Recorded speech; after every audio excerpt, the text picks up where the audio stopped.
A very good afternoon, distinguished guests, speakers, ladies and gentlemen. My name is Liana and I have the pleasure to be your MC today. Welcome to this afternoon's ISAS panel discussion on challenges to economic integration in Asia. It is my pleasure now to invite Dr. Amitendu Palit, Senior Research Fellow and Research Lead, Trade and Economic Policy at the Institute of South Asian Studies, NUS, to give his welcome remarks. I would also like to invite the following distinguished speakers on stage for the panel discussion. Firstly, we have Dr. Ganesh Wignaraja, Chair of the Global Economy Program, Lakshman Kadirgamar, Institute of International Relations and Strategic Studies, Sri Lanka. Dr. Sachin Chaturvedi, Director General, Research and Information Systems, New Delhi, India. Mr. Marcus Bartley Jones, Senior Trade Specialist, Trade and Global Competitiveness Global Practice, World Bank. And last but not least, Mr. Benjamin Yap, Group Director, North and South Asia, International Enterprise Singapore.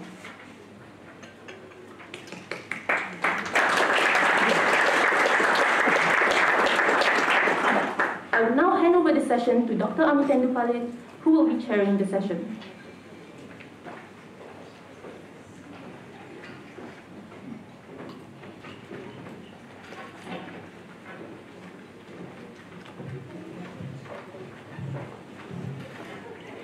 Thank you very much, Liana, and a very good afternoon to all of you who have taken the time to be present here today. I know it's a Thursday afternoon, a working day afternoon, not very easy to snatch time away from your preoccupations. Nonetheless, thank you very much for being here today, and I'm particularly thankful to the distinguished High Commissioners and Ambassadors who are present here today for taking part in this discussion. And thanks to all of you again, and of course, a special thanks to the great panel that we have. By way of my initial remarks on this, I'd like to first begin by saying that as an institute which has an active trade and economic policy program at the Institute of South Asian Studies, we look very closely at regional developments.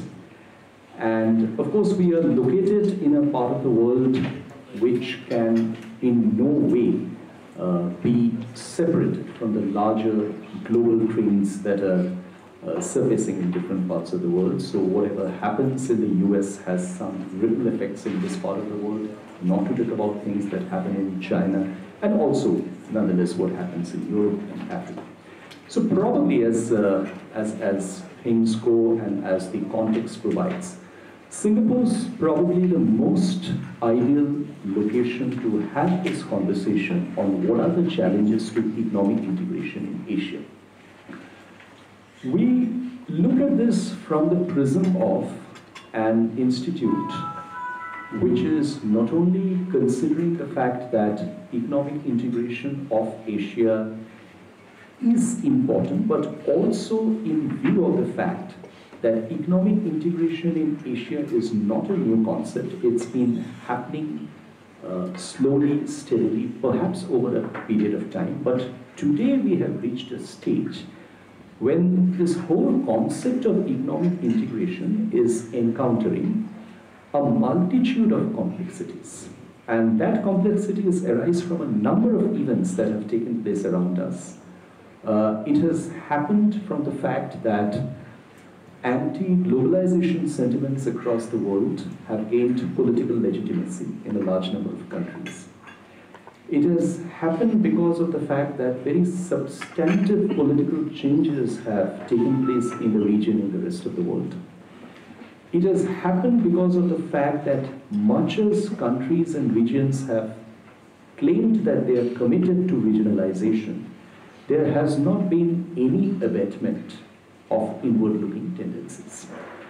Now, Asia, of course, is a humongous continent, but when we talk about Asia in a general popular parlance, we probably talk about the Asia-Pacific. But today, given the fact that we as an institute study South Asia very, very closely, We want to bring in that part of the world, which is South Asia, which is home to one of the largest chunks of people in the world, and which has a very diverse set of economies, into the discussion, into the larger connection with Asia Pacific and the rest of Asia, to see what economic integration means in the modern contemporary sense for South Asian countries that are participating in formal economic integration processes but are also not participating. So South Asia is a divided bloc in this respect, and it is also one of those regions of the world where intra-regional integration is very, very low.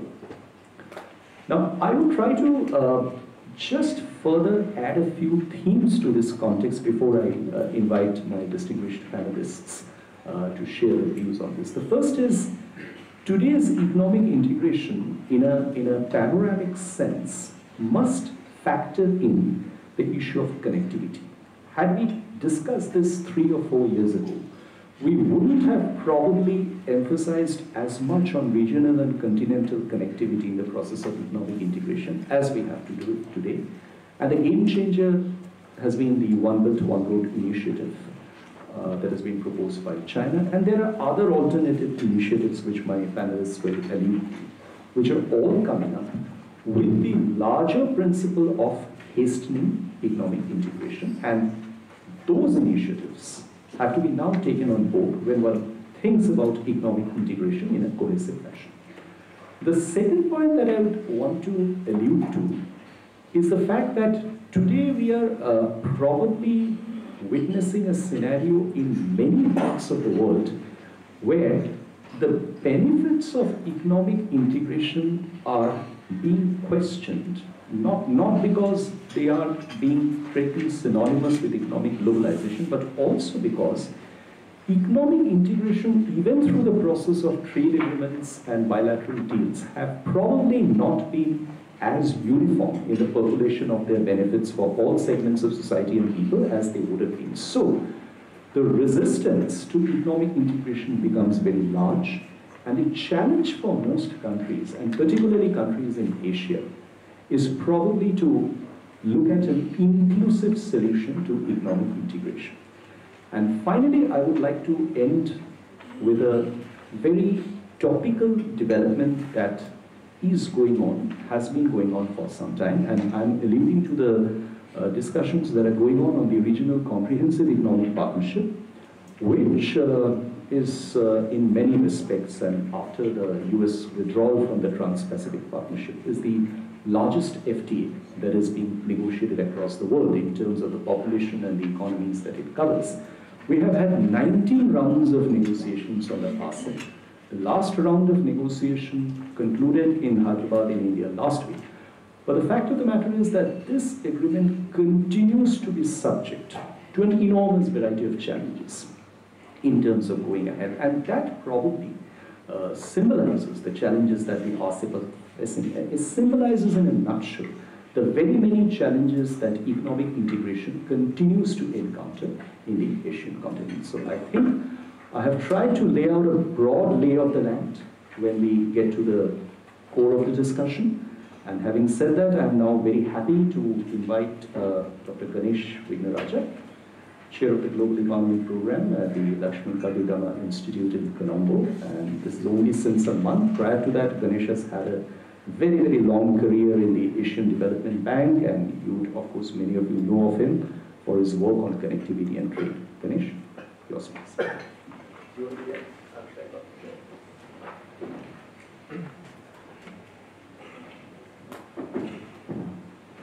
Good afternoon, ladies and gentlemen. I'd like to thank ISAS for this opportunity to come and speak with you today, and also your wonderful hospitality. It's always a pleasure to come to Singapore. Some are predicting the end of economic integration in Asia. And this view is influenced by what Amitendu was saying. We've had these unforeseen events. The trade slowdown in global trade since the global financial crisis. We've had Trump and his America First policy. We've had Brexit. And all of these things are challenging the process of integration. My own view is that this pessimism is unwarranted But Asian economic integration is probably going to be slower and more messy than before. And there are going to be a lot of risks and uncertainties that will cloud the outlook. So today I'm going to talk a bit about what is the outlook for Asian integration.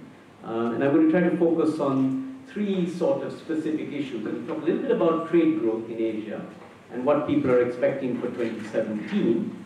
And in that I'm going to talk a little bit about regional integration and market-led integration. Then I'm going to talk a bit about China's growth moderation and what it means for the rest of Asia, and whether that can boost market-led integration. And then I'll talk a bit about RCEP, trying to amplify Amitendu's comments. Then I'm going to turn to Sri Lanka, which is almost a case study of some of this. And there is a new government there, and I'll talk to you what I think the growth prospects might be. And following that, I'll talk a bit about Sri Lanka's implicit look east policy and what that sort of means. And finally, I'll try to summarize. So I'm going to try to do all of that fairly quickly. Let me just start with the comments on Asian integration. So developing Asia's trade growth in terms of volume is expected to pick up amidst policy uncertainty. So the IMF does these sort of forecasts for each year, and we've tried to compute that for a grouping that includes all the Asian countries less Japan, so it's the more dynamic countries. That number for 2017 is expected to be something like 3.6%. And that's 2017, 2018 will be 3.8, something like that. So it's fairly flat, but somewhat up. And the previous year's number was 2%. So there is a little bit of a pickup. China and other countries are expected to return to modest positive growth. China's export growth is expected to rise from 1.1% in 2016, the slowest in many, many years. 2016 was a particularly bad year, to something like 2.9%. But this is well below the dizzy 18.4% that China achieved in the high period of globalization, before the global financial crisis. So that's the kind of magnitude of where we are. The figure for other developing countries, and that includes India, ASEAN, and others, goes up from 2.7% in terms of its real growth of exports of goods and services to 4.1%. Okay, so there's a slight pickup in the rest. Now related to that, that's global trade, right? Trade with the world. Interregional trade in Asia, that is Asia's trade with itself, remains stuck at about 50% of total trade. And probably that number won't go up that much more because of a number of different influences. Now these projections are really tilted towards the downside because of trade restrictive measures that remain out there. The WTO's latest report on trade restrictive measures talk about a slight increase in trade restrictive measures this year compared to previous years. We also have the risk of monetary tightening in response to capital shocks probably hitting Asia. And we have political risks, such as a crisis on North Korea, which is there as a risk. The second point I want to raise under this outlook is about China. Now, China's moderating growth, and I said before that China's growth rate of exports was something like 18.4% per year. I mean, no country has grown its exports at that kind of rate in real terms in the last 50 years. So that's an amazing achievement. That slows to some 4 to 5%. But that means other opportunities. Rising wages in China has led to a kind of a flying geese model in labor-intensive industries for other bits of Asia. So outward flows of capital are there from China. And there's the prospect of more capable countries in Asia being able to replace China in some segments of the value chain. And that could range from clothing right through to electronics. And the lucky countries so far, when you look at the data on China's outward flows for the last 2 to 3 years, particularly compared to the previous period, the lucky countries have been some of the ASEAN countries, Indonesia, Malaysia, and Vietnam in particular, and India. Now, India's success is a bit of a puzzle, and as you look at this information, it seems to arise from the large domestic market. So outward Chinese investment could not ignore the large Indian market of 1.2 billion people. Technological capabilities that are developed in some areas such as auto parts, pharmaceuticals and other areas. And of course reforms of the Indian FDI regime, which have sort of gone under the radar. India is often talked as a laggard in reform, important, but there have been important changes in the FDI regime. So the OECD's trade restrictiveness index shows a marked change in India's opening up on the positive side compared to 5 years ago. So that's very interesting. But the rest of South Asia, Pakistan, Sri Lanka, Bangladesh, Nepal, Maldives, etc. And that's an area of concern for those of us who are interested in South Asia. The third comment under the global and Asian scenario is really about RCEP. Now, a lot of pessimism is there about RCEP, but I think it will eventually get done and Asia can gain. And that's partly, the gains really come from simulation studies that we've done. And you know, my own study with Professor Kawai shows that some $260 billion in terms of comprehensive RCEP, that includes goods, services, and investment, and the reduction of barriers to India-China trade is one of the big things that one may expect. And you can just imagine that two big countries of 1 billion people growing reasonably well, and suddenly reduce their barriers, and you're going to get a lot of intra-regional trade coming out of that. And that will really boost the JVCs, particularly from China to India, and India's participation in becoming a major manufacturing center. And of course, services trade going the other way, the IT cluster, partly from India moving towards China. So this would be really interesting if you try to get that effect factored in. And other types of professional services that India is good at. So it's not just a one-way trip, it's both. But of course, the RCEP will take longer than expected, and as Amitendu said, it's 19 rounds and 3+ years. And probably result, sadly, in a more limited agreement than we may have expected, if we looked at the founding principles of RCEP and what was supposed to come. Mainly, you know, the Hyderabad talks and a lot of chatter around the NGO concerns about liberalization of agricultural goods. India's agricultural tariffs are still quite high and there are subsidies. Investor-state dispute settlement is a new issue in Asia and not well understood, so people are naturally concerned about large multinational corporations possibly suing a large country. Intellectual property rights remains a question. And of course the movement of Indian professionals. So there are a lot of issues that are there. But you know, even a limited RCEP will be better than no deal at all. And I think it will get done because the TTP is solved. And that's an important story. And act as a building block for something further. Right? It's a consolidated agreement involving 16 countries, a massive market of 2-point-something billion people. If you do a simulation, you get 260 billion. So an RCEP makes sense. So I think eventually it will take longer and be less good. Now, for the RCEP countries to ensure that we get a good deal, we've got to do at least 3 things. We've got to make sure that best practices in FTAs in Asia are enhanced, so we get a good agreement. The best thing is we do on rules of origin, we need co-equal rules, which means we need different rules of origin for different types of product. On investment, we need to get the best provisions that we can have out there. The best bits in Asia should be used for that, and so on. And we should build in at least a built-in agenda for services. So we've got to have that. We've got to secondly raise awareness of the benefits of RCEP to the public as a whole, so they understand you know, the benefits of such a big trade deal, particularly in the case of India, linking with East Asia and what that brings in terms of benefit. And lastly, most important point about populism that Amitendu has talked about, we've really got to develop coherent trade adjustment programs in all the countries that are part of RCEP, particularly the poorer ones. So that means trade remedies. We've got to have good legislation and measures on anti-dumping. That's very important. Because dumping is a concern and has to be dealt with. We've got to make sure the affected sectors, such as ag or some areas of labor-intensive manufacturing, have worker training programs in place, so those workers can shift to the more productive sectors in the newer sectors. Harder in the case of older workers, training is a really big issue. And then we've got to have safety nets. We've got to have health education benefits that exist in the country, so that we have at least the benefits of growth spread for affected sectors.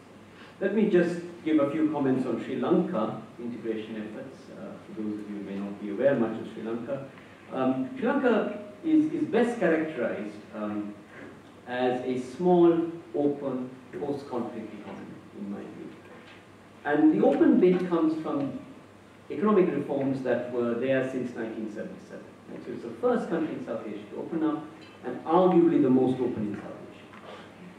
Post-conflict comes from 30 years of the Civil War. That has been absolutely devastating and cut growth by at least 1% during that period. And it was enormously costly. So it's in that context that I try to visualize Sri Lanka. And it's only 22 million people, so it's got a great prospect if you think about what can be achieved. Now, the national government of the UNP and the SLP, two private parties, left and right, have been in power since 2015 and are pursuing reforms to improve the macroeconomy that was devastated by war, and also a lot of distortions that were induced during the liberalization period. So it's 2 steps forward, 1 step back, and reforms in many ways. And also improving the investment plans. 2 things have been important. The revenue bill, which will make the tax base more sustainable, is very much a part of the IMF program that we are part of, and that discipline probably is very important for a country like Sri Lanka. And secondly, we've improved our trade facilitation with this thing called Lanka Pay, which is digital customs, and that very much draws on cases that I've seen before to make the ability to clear goods very quick and to be able to deal without the rent seeking that you might see sometimes in customs. And remarkably, despite this 30-year conflict, Sri Lanka has transited to a low mid-income status with growth projected at 4.5% to 5% this year, which is pretty decent by Asian levels, but it's about the average what we may expect for Asia. So the growth outlook is good, providing it does reforms. Now, the other point about Sri Lanka is its implicit look-east approach. The reason I call it implicit is there's no formal look-east policy in Sri Lanka. India has its act-east policy. Others may have versions of that. And it's kind of drawing a lot of attention, this implicit look-east policy, because of various challenges that have come up.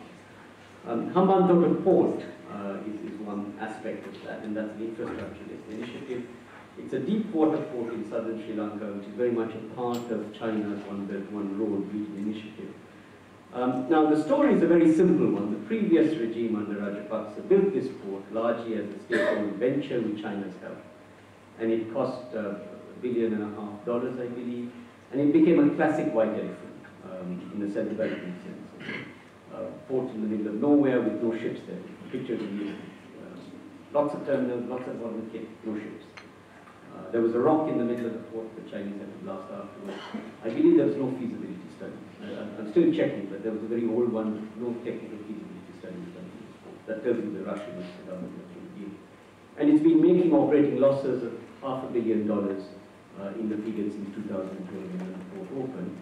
Now, last week, the national government managed to sign a landmark public-private sector partnership deal on this port. China Merchant Port pays $1.12 billion for a 70% stake in the port in a joint venture with Sri Lanka Ports on a 99-year lease term. So that was a pretty interesting deal.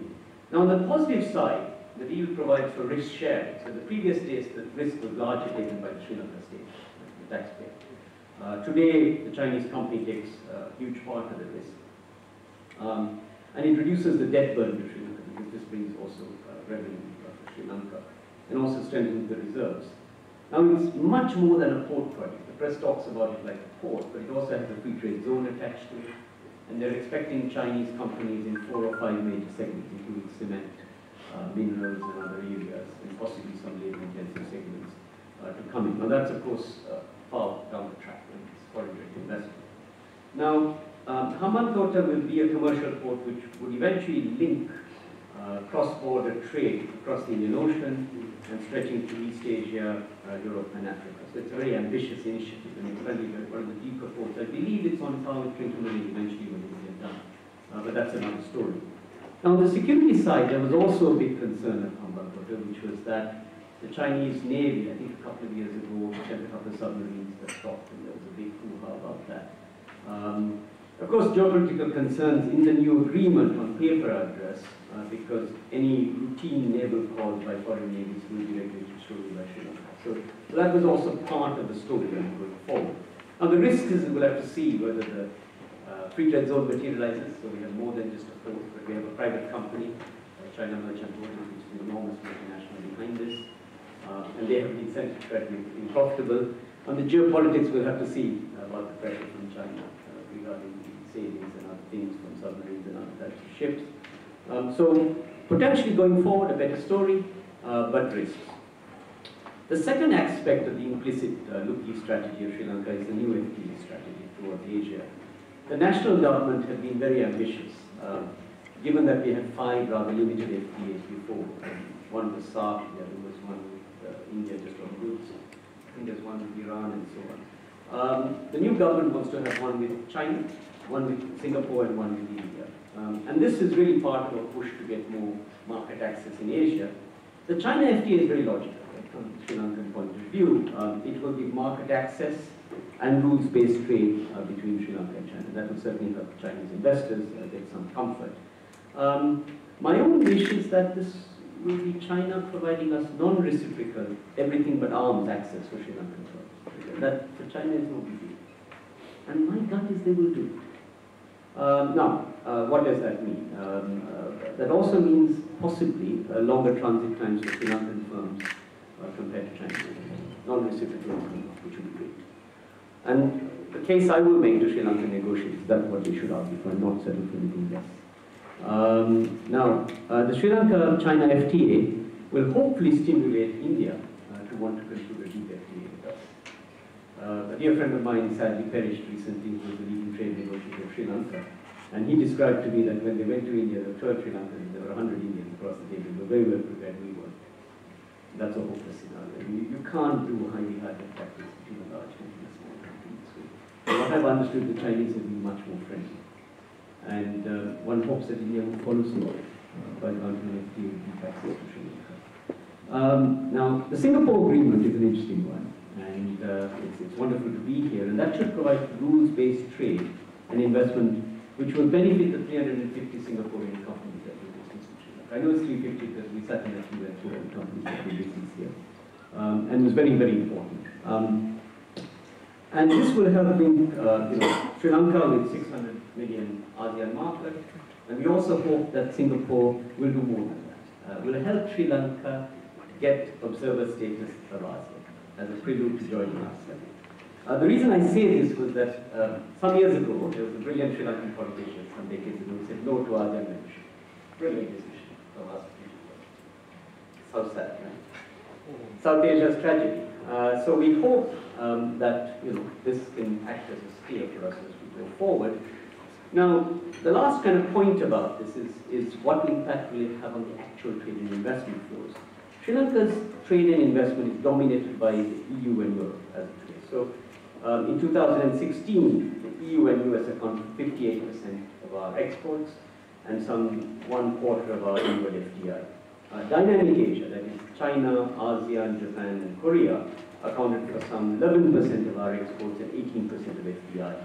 India, which is our neighbor, and we would expect neighborhood effects of trade and investment, only accounted for a further 6% of our exports and under 2% of FDI. So we are really not very positioned in Asia. And hopefully the Hambantota port, with its full realization of the EPZ, along with the FTA strategy, particularly if we get all three done, will be useful. So in conclusion, I am less pessimistic about Asian integration than others who talk about the end. I think though it will be slower and much more messier than before, and there are many risks that can tilt this outlook. And a lot of it really depends on the restructuring of China and where it out of FDI goes. 40% of the region's trade comes from China, and that's a major influence in the Asian growth. And also the kind of protectionism we might see in developed country markets. But in conclusion, trade is picking up amongst policy uncertainty. China's moderation can be a major boost, providing reforms are enacted in the surrounding countries. RCEP will eventually get done and take more time. Sri Lanka has made a start since the new national government. It's taking time. It's a very messy democracy we have between the left and the right party. One engine goes here, the other engine goes there. It's a mess. However, some steps go forward, and that's the nature of our democracy. As a Sri Lankan, I believe that's way better than what we had in the Rajapaksa regime. And this implicit with these policies probably an interesting group in a small country through the One Belt, One Road and the FTA strategy we can make work against, and hopefully Singapore will be a major part of that. Thank you very much.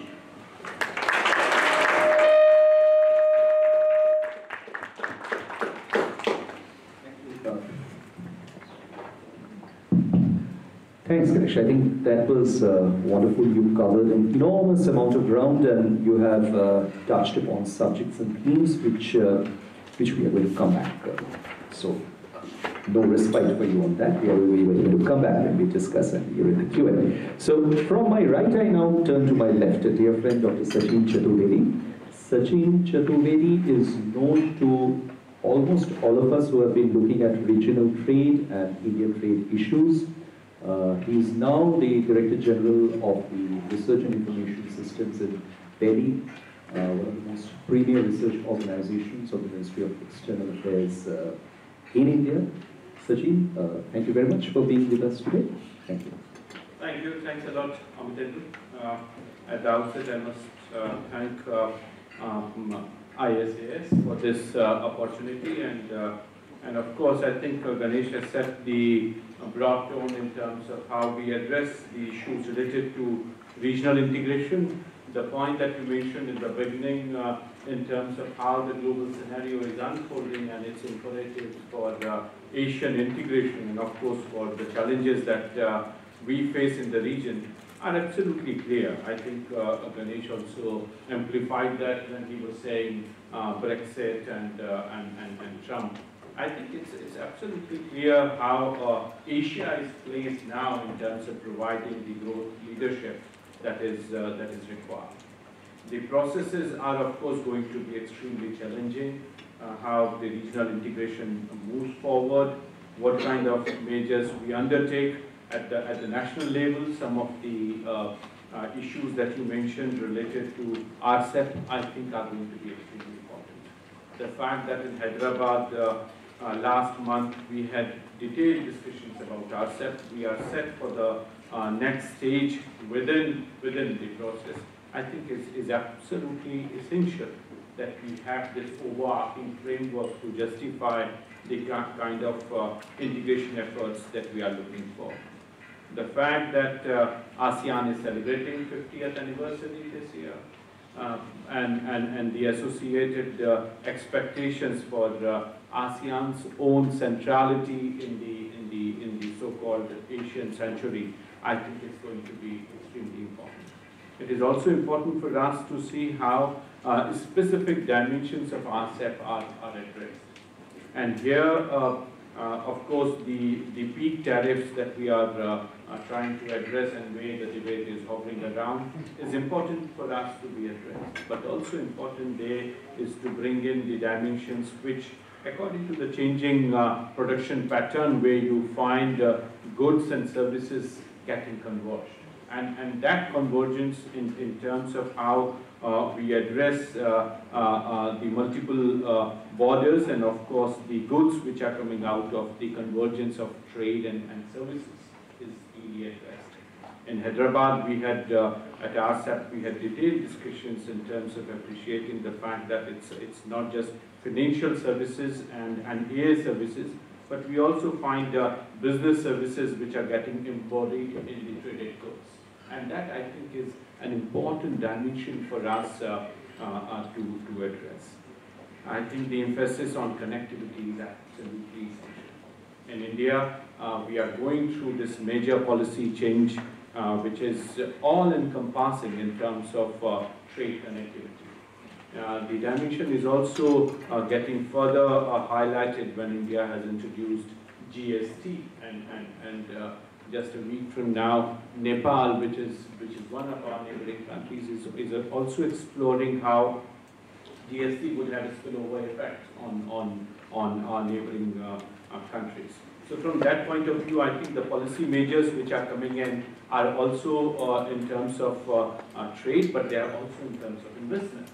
The new BIPA that India is signing with several countries, that is bringing in new perspective on how we address some of the investment agreements. The fact that in earlier regime we had to end up in Singapore all the time to the tribunals that are here, I think now efforts are in terms of creating safeguards to address. There is greater effort by Modi government to change the perspective and the way we look at FTAs. The fact that the impression in public and also among some of the policy makers that imports are essentially bad is going through a major change. And statistics is coming out, and as of now, if you see India's exports, we find that 44% of our exports have import intake.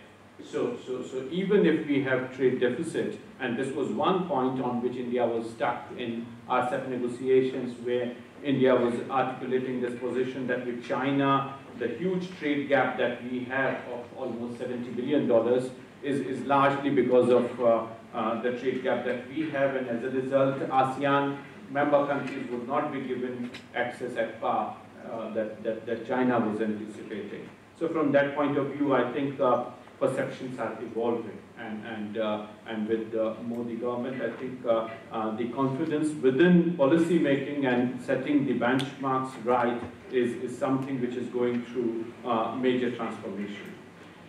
You also mentioned about the barriers that are to be addressed between China and India, and I think Ganesh also mentioned that point.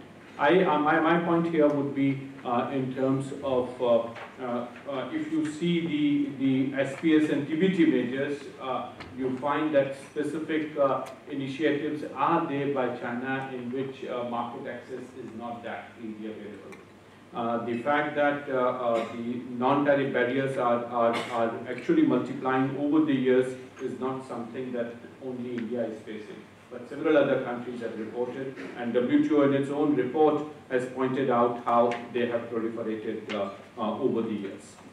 One more important point on connectivity, but before I get into that, let me come to the point that Ganesh raised, and I think it is important, Ganesh, to recall sometimes the friends which remained distant, I think, are better than the ones who are extremely sweet to you, and you need to be extremely cautious. Incidentally, as a young researcher in 1992, when I joined RIS, I was part of the first team that had gone from India to Sri Lanka for the free trade agreement, and we had studied. So India has been a long-standing partner with Sri Lanka when it comes to trade negotiations. The important point that I want to mention here is the new strategy that India has adopted, and which is in terms of the port-led development. Hitherto, Indian attention on ports has been very limited. The new government has announced 12 ports to be developed, and out of them 6 are already existing, and 6 would be in terms of ensuring that Bangladesh, Myanmar, India trade expands and deepens, and we leverage the strength that we have at Seatway Port and with Bangladesh, for which connectivity within northeastern India is improved, and that's part of the Act East policy that India has. This would be providing a major support for India, which so far has been largely relying on Singapore port and of course on Sri Lanka. And this would reduce dependence and enhance integration within South Asia, more with Myanmar and Bangladesh.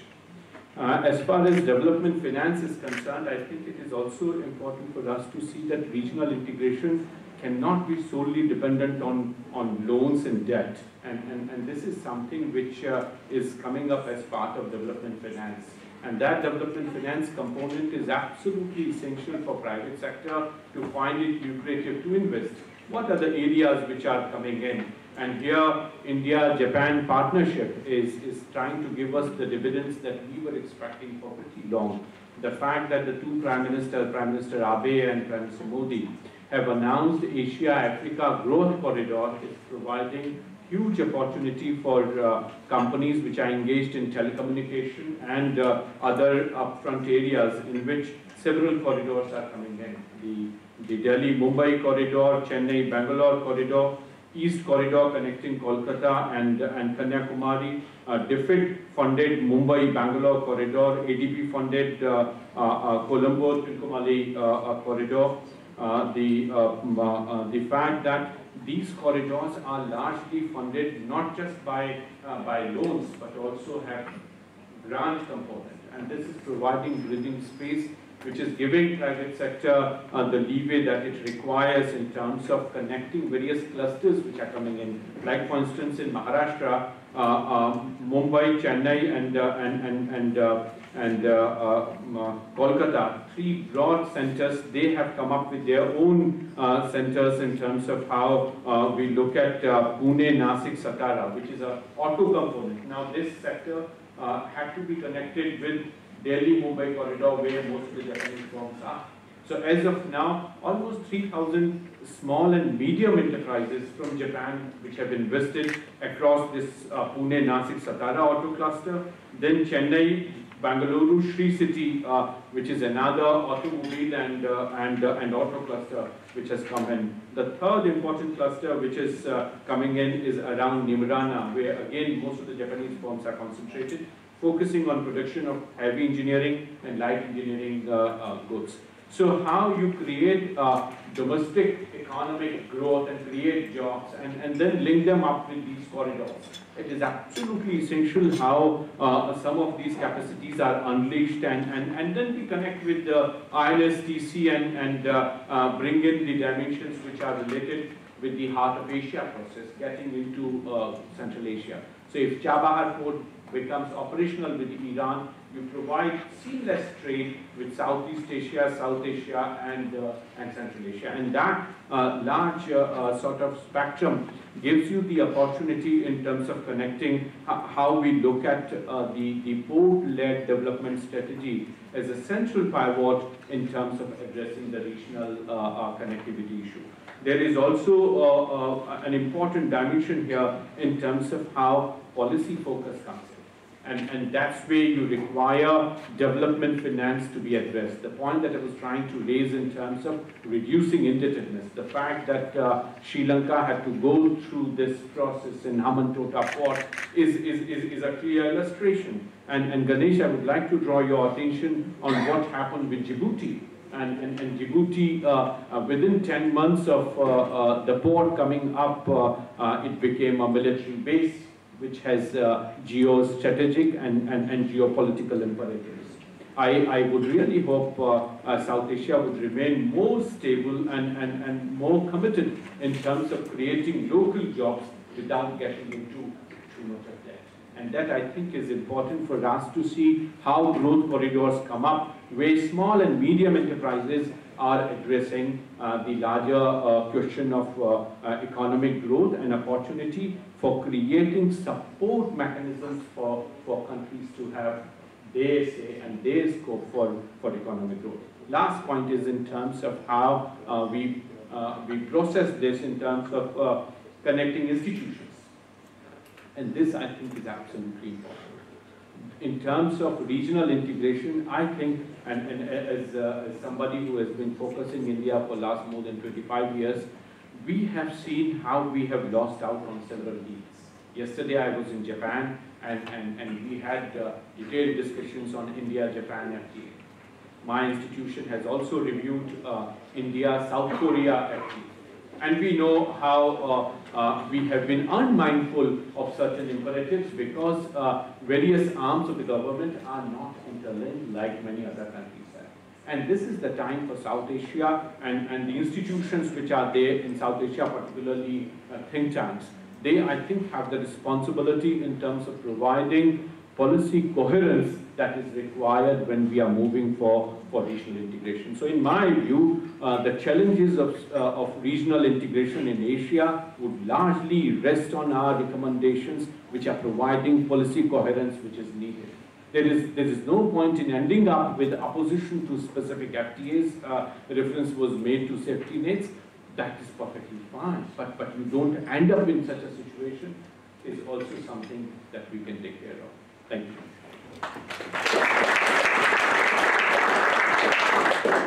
Thank you, Sachin. I think yours was a perfect follow-up to the issues that Ganesh elucidated upon. And we are really now getting to the depth of the matter, as they say. I mean, visiting complexities as the way they come up. So, Ben, you're obviously from Singapore, but you won't be unhappy if I say you're in some respects more Indian than many of us, after having spent so many years in India, South Asia, and continuing your engagement with India. So, over to you, Ben, now. Thank you. Thank you. Thanks. Firstly, thank you, ISAS, Professor Mitra, Dr. Amitendu, and the staff of ISAS for having me this afternoon at the session. I'm usually asked to speak about Singapore, India. I think that's why Dr. Amitendu earlier on referred to me as being a bit more Indian than most. The reason is also because I cover India as a main market. But then I also wear the other hat of looking at North Asia, which includes Japan, Korea, and to some extent also I look at Southeast Asia and Singapore as Singapore companies as our stakeholders. Little introduction about myself and what IE Singapore does. We are a Singapore government agency helping Singapore companies to go overseas. In other words, going to new markets, going to invest over there or to trade. I just have a few thoughts as the earlier speakers were sharing about integration in Asia. The first thing is about direction that came to my mind. Is it for better, is it for worse? And I didn't quite have a thought about this as to whether I want to make a statement it's better or worse, but I think the structure of the way the Asian economies are integrating, I think will be of interest to us. But looking at it from a Singapore, reflecting on it from a Singapore perspective, really for us the substrate to integration is trade. We started on this path, on this journey, in fact, years ago. In fact, the founding fathers of this country also looked at trade integration, trade as a means to integrate. And this began with ASEAN in 1983, the formation of ASEAN and the ASEAN Free Trade Agreement. And in fact, that was the very first response that we took, the first step that we took within the region to bring about some form of integration, using trade as a substrate. And this was in a way a response to WTO, and also the need for us to look at how we need to grow as a region. And this would be at least about 35 years now. And then if you reflect back a little bit about 2010, we did a bit of an adjustment. I think the ASEAN Free Trade Agreement had a bit of adjustment, and this came in the form of the Free Trade Agreement in Trade and Goods, Goods and Free Trade, ASEAN Free Trade in Goods Agreement, I think. And this was a bit of an update, a little bit more technical, but again, you can see that there's a bit of renewal in terms of mechanics. But what happened in the background while all this was taking place was that Singapore was also reaching out to South Asia, to India, to the region, and now more recently to Sri Lanka as well, in the area of having bilateral trade links, and together with that, increase the amount of flow within the region, and through trade, integrate this region further. And of course, further afield, we have the ASEAN Economic Community, and more recently, RCEP as well, which we've been talking over a substantive period of time now, to also widen the integration framework beyond just bilateral to multilateral to even now a bit of a bigger regional kind of a perspective. So I think trade is one of the fundamental substrates in terms of integration. And with that, we have seen a very good growth in our own region, and we continue to pursue this in the area of looking at rules-based trading. I think that's what earlier on Dr. Ganesh mentioned also, in terms of what we are also pursuing in Sri Lanka. But what has been difficult or what has been different, I noticed in the past or in the more recent part of history, is that a lot of our neighbors and our countries and a lot of analysts tend to look at trade in the areas of spheres of influence or other lines of control. And that has never been a Singapore frame. In fact, the framework in which we have always approached when we looked at trade has always been about relevance and about complementarity. And that's always been the basis in the way we approach integration. So it's never about influence, about lines of control or anything else. And I think that's the reason why the free trade agreements have always precipitated around Singapore.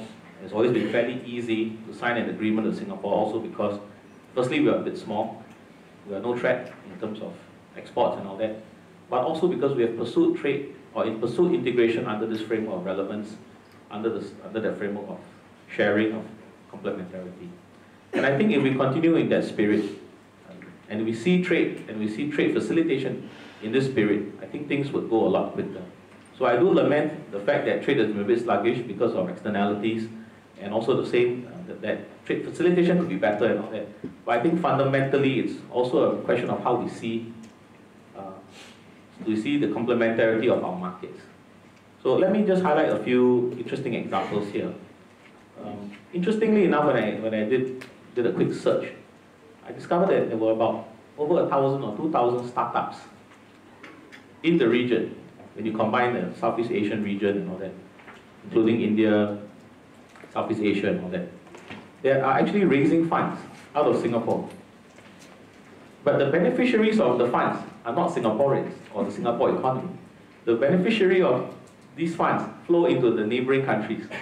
And they create jobs, they create a lot of employment, a lot of economic activity in the region. And this is exactly what I talk about in terms of relevance.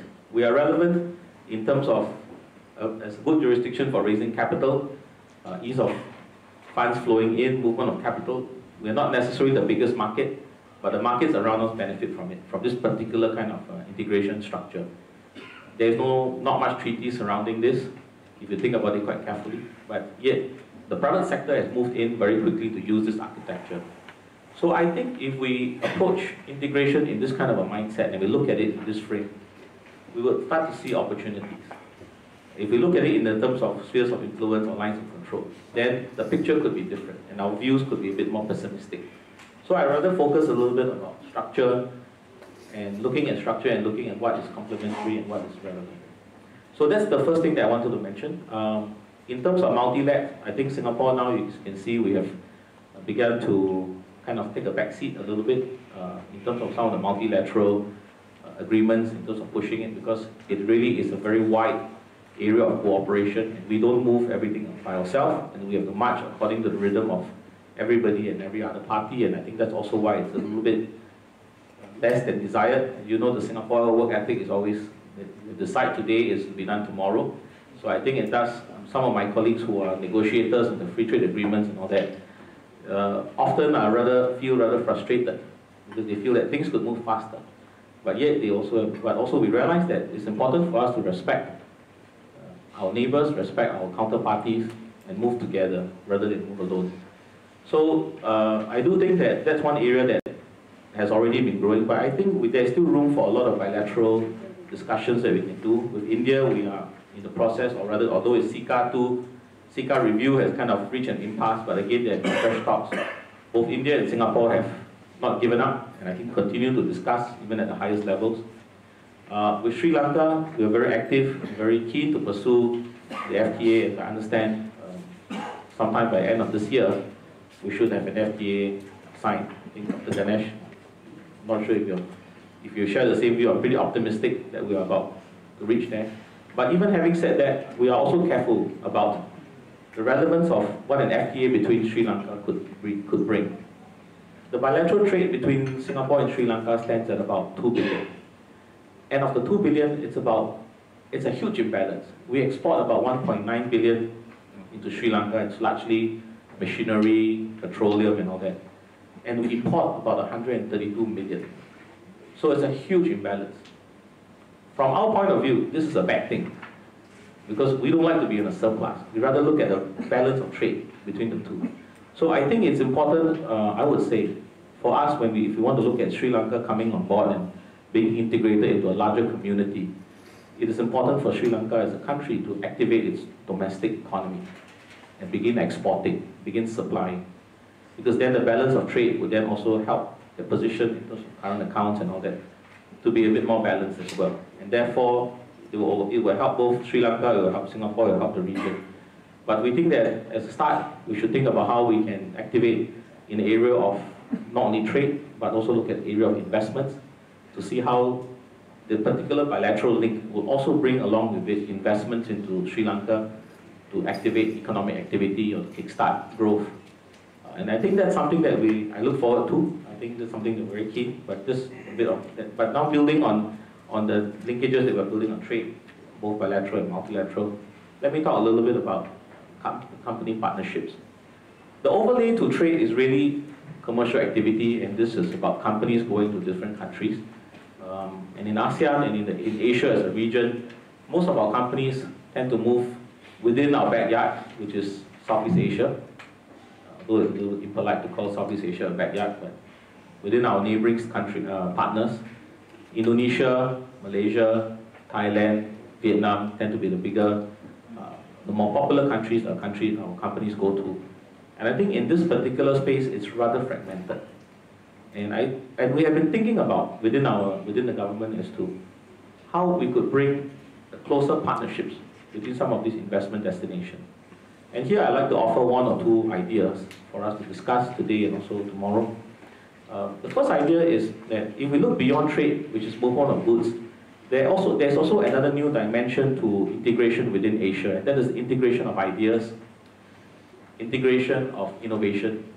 And you can begin to see that we are starting to borrow ideas from each other. So a startup in Indonesia is triggering an idea in Singapore. And Singapore may not be so innovative, but we're pretty fast followers. We like to think ourselves to that. Is trying to look at some ideas that are being born in Thailand, which is very big on social media and all this.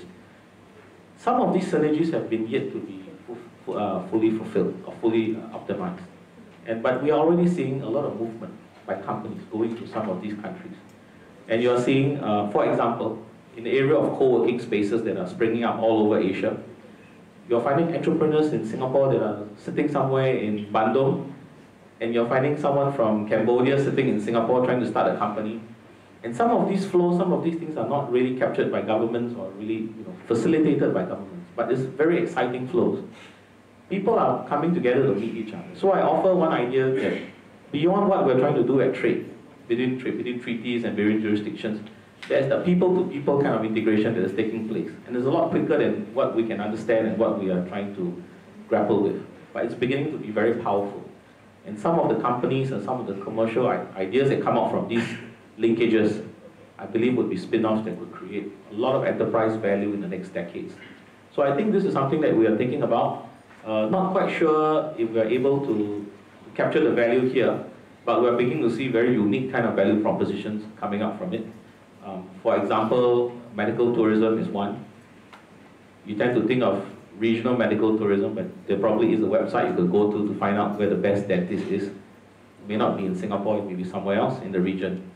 And similarly, someone is looking for talent or skill or capability within the region. And some of these things are beginning to take place. And it's creating a new kind of interface or a new kind of enterprise that exists.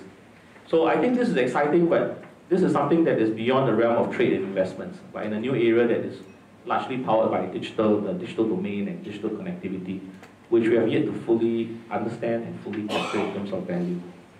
So I'll just stop here at this point. I think leave some time for Marcus, who's up next. But I would like to challenge everyone with a few ideas about, well, to think about what are we doing in trade?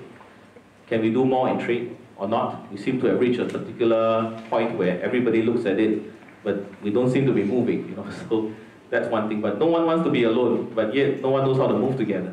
The other element is beyond trade, whether there are certain new networks that are being formed that are integrating Asia, which we are not aware of. These usually are digitally enabled, could be demographically driven, but I think it's clearly quite exciting and we'll be happy to look at or discuss some of these dimensions as well. Thank you. That's lucky. That's always very characteristic of you, innovative, thinking forward, and bringing to the table ideas which are really worth debating extensively. Marcus, am I wrong in thinking that you're looking a little worried now? No. Quite. Okay. So there you go. I won't want you to sort of have any kind of summary domain on what you want to speak on, but I think it would be great if you, as you have already probably shared with us, a little bit of a global and larger regional perspective on how Asian economic integration is going forward. Thank you so much. Thanks very much. I'm not sure if this is on. Yes, it is now. First, thank you, Amitendu, and thanks to ISAS for the invitation to come here today. I've only been in Singapore for a little over 6 months, but already I've discovered that the bank has this positive and growing collaboration with ISAS. You are a very helpful partner for us to be sitting here in Singapore and talking about South Asia and learning more about the region, and I like to think it's a two-way partnership as well. I think the last event we had was to talk a little bit about RCEP and South Asia at our office, so it's great to be coming back for another discussion. I wanted to talk a little bit about the global context and the global climate to start with, and then talk about maybe 4 big ideas of what I think, or what a little bit the bank experience and research tells us about the future direction of regional economic integration in Asia. And I think that that's going to draw on a lot of the excellent points that we've already heard from other panelists. So just on this global climate, I think it's no news to any of us in this room that we're obviously seeing a challenging global climate on trade at the moment.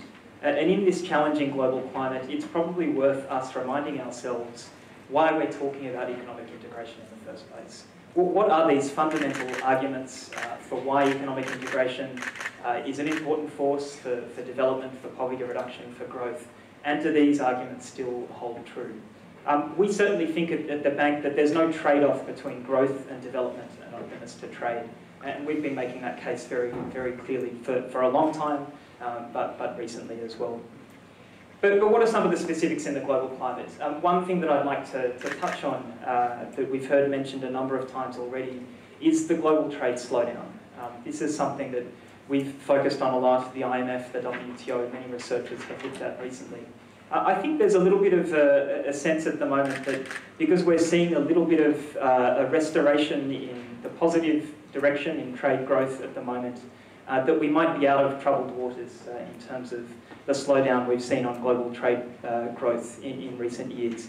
And this slowdown was particularly pronounced since the global financial crisis when instead of the longer run trend we'd seen from around the late 1980s of global trade growth being around double the rate of global GDP growth, we saw it sitting at the same level and even dipping a little bit lower in terms of the growth rate in a couple of years since the financial crisis. But in fact, that global trade growth had been slower since the early 2000s. And I think that's the reason that we should be continuing to look deeply into what the reasons for that global trade slowdown are. There aren't just cyclical reasons behind the slowdown, there are some structural reasons as well. And some of those structural reasons we think have to do with changes in the configuration in global value chains, with some of the long-term rebalancing that's happening in the Chinese economy, particularly recently. We don't know the answers yet, but it's important to continue thinking about some of those structural factors when we look at the future direction of trade. So we have this continued sort of fragile global trade growth scenario. The second point in terms of this uncertain global climate is uncertainty about the direction of major trade liberalisation efforts. And I think one way to remind us of this point is to think about where we were about 18 months ago. So to be thinking the multilateral system had just come from the WTO Ministerial Conference in Nairobi, from the 10th Ministerial. Second Ministerial Conference in a row where, of course, the major outcome of the Doha round not being achieved, but positive momentum, a positive outcome on the elimination of agricultural export subsidies, which have been a long-held view for many countries, a positive outcome on an expanded information technology agreement. This had built on the outcome on the trade facilitation agreement at the 9th Ministerial Conference. So positive momentum at the multilateral level. We were also seeing some real momentum on plurilateral initiatives, like the Trade and Services Agreement, bringing about 70% of world services trade together, 23 members for TISA. We were seeing positive momentum on the Environmental Goods Agreement to look at tariff elimination on important environmental goods. We were seeing mega regionals like TPP and the EU-US TTIP looking quite different to what they are today. Now, I don't want to speculate on the reasons why we might be in a different climate today. I'll leave that to others. But I think when we step forward those 18 months or so to today, it's clear we're looking at a very different environment. We're looking at much more uncertain times at the multilateral level. We're looking at a number of those plurilateral initiatives having stalled or being put on ice effectively. And we might come back, I think, to TPP specifically later. So in terms of that energy for global trade liberalisation, that second point, we're looking at a very different global climate as well. So that's the global climate, but that question of why this matters is something important to come back to, I think. And in terms of the positive impacts and ensuring an agenda of growth and competitiveness for trade, it's something I'll come back to a little bit later. So what sort of future direction might we be looking at for economic integration in Asia in this context? And I want to touch on 4 points here. The first is looking at how we might re-energise processes for regional integration, but also think of the global role that Asia has in trade liberalisation. The second is in terms of this connectivity debate that we've heard emphasised already. The third is in terms of inclusion and resilience and adjustment, and then the fourth is in terms of competitiveness. And I'll just touch a little bit on each of these points. So when we're looking at the first point, at re-energising the regional processes through integration, conceptually, I think one point that's important to keep in mind is that depth matters.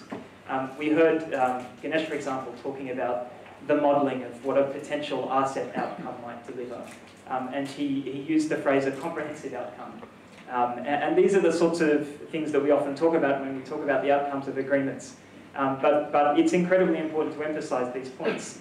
Deeper free trade agreements, those that have ambitious outcomes on tariffs and trade in goods, but also look at other areas like services and regulation, they are what leads to the greatest economic impact. And recent research at the bank, and research over many years by many, has affirmed this. But just to refer to this one piece of research by a colleague of mine, Aditya Mathu, from this year, looking at a new database we have on deep free trade agreements. This found that the deepest free trade agreements that contain the largest number of essentially regulatory provisions that go beyond the basic trade in goods disciplines. These resulted in double the amount of goods trade created between FTA partners. And then looking at deep agreements at the average level of depth within these agreements, that resulted in around 20% more trade between FTA partners. So this is not just about the rules on paper. These deep agreements certainly have a positive impact on trade. So when we think about the content of regional integration in Asia, we do need to be thinking about depth. When we think about what initiatives, I don't want to run through a long list of all sorts of initiatives, but I did want to make the point that I think it's fair to say there's a distinction broadly between East Asia and South Asia. In East Asia, I think we see a much more developed architecture for regional integration. And I think that's clear in some of the initiatives that we've heard spoken about so far already. RCEP, ASEAN, not mentioned so far, but the APEC, Free Trade Area of the Asia Pacific concept, of a sort of thinking 5 or so years down the line of what trade integration might look like in the Asia Pacific. We have this multi-track, multi-speed architecture for integration in Asia that's relatively well developed. And perhaps that's one reason why we see an East Asia that's considerably more integrated than South Asia. So we see about 25% of total trade for East Asia is intra-regional trade. It's only around 5% for South Asia. And perhaps the reason when we look to South Asia is we don't see as well developed a regional architecture for integration. I don't want to imply that there's no action, of course, happening, and there certainly is. We've been working with initiatives, for example, like the BBIN initiative, that's been looking at very practical measures like trucking agreements, transit agreements between countries, looking at inland waterway agreements between countries to facilitate trade. So there's certainly action and momentum in South Asia that we need to be looking about at why the regional architecture might be a little bit less developed and how we can change that. And then in terms of this re-energising of the regional integration effort in Asia, the final point I want to make is to think of Asia's role not just here in the region, but at the global level. We've seen many countries in the region playing an increasingly leading role at the multilateral level, but there's great scope to do more with this. This is not just in terms of a role in negotiations, but I think in sharing a lot of the lessons of this part of the world in successful economic integration, in economic integration that's helped to deliver poverty reduction and development gains. Second point in terms of the future direction is in terms of connectivity. This is a very popular phrase at the moment, certainly at the bank and at many other places. And what do we mean by this when we talk about connectivity? Certainly it's about physical infrastructure, about roads, about railways, about ports, about airports, looking at multimodal connectivity, the different modes of transport being important. But our view is ultimately the impact of major connectivity initiatives is greatly diminished if they only look at physical infrastructure. We have to be looking not just at hard infrastructure, but also at soft infrastructure. We need to be looking at policies, at regulations, at what the policy and regulatory barriers might be to more integrated markets. What are the policy and regulatory barriers that stop businesses from taking full advantage of the infrastructure improvements that we see through these initiatives? We've seen this time and time again, and this is not to point blame at anyone. The bank has certainly been involved in its fair share of infrastructure initiatives that haven't delivered the full economic impact they might have. But if we think about cross-border highways where there's not the trade facilitation reforms needed at the border, So trucks still sit for the same amount of time. We're speeding up their passage to sit at a border for the same amount of time that they did before. When we look at connectivity, we need to be looking at hard and soft so we avoid these sorts of problems. So looking at trade facilitation, looking at services integration, often we see services as really the poor cousin, the forgotten cousin of goods. But we need to be looking at services integration in these major connectivity initiatives.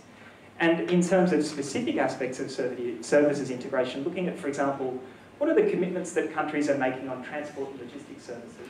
How can that lower the costs of doing business across the region?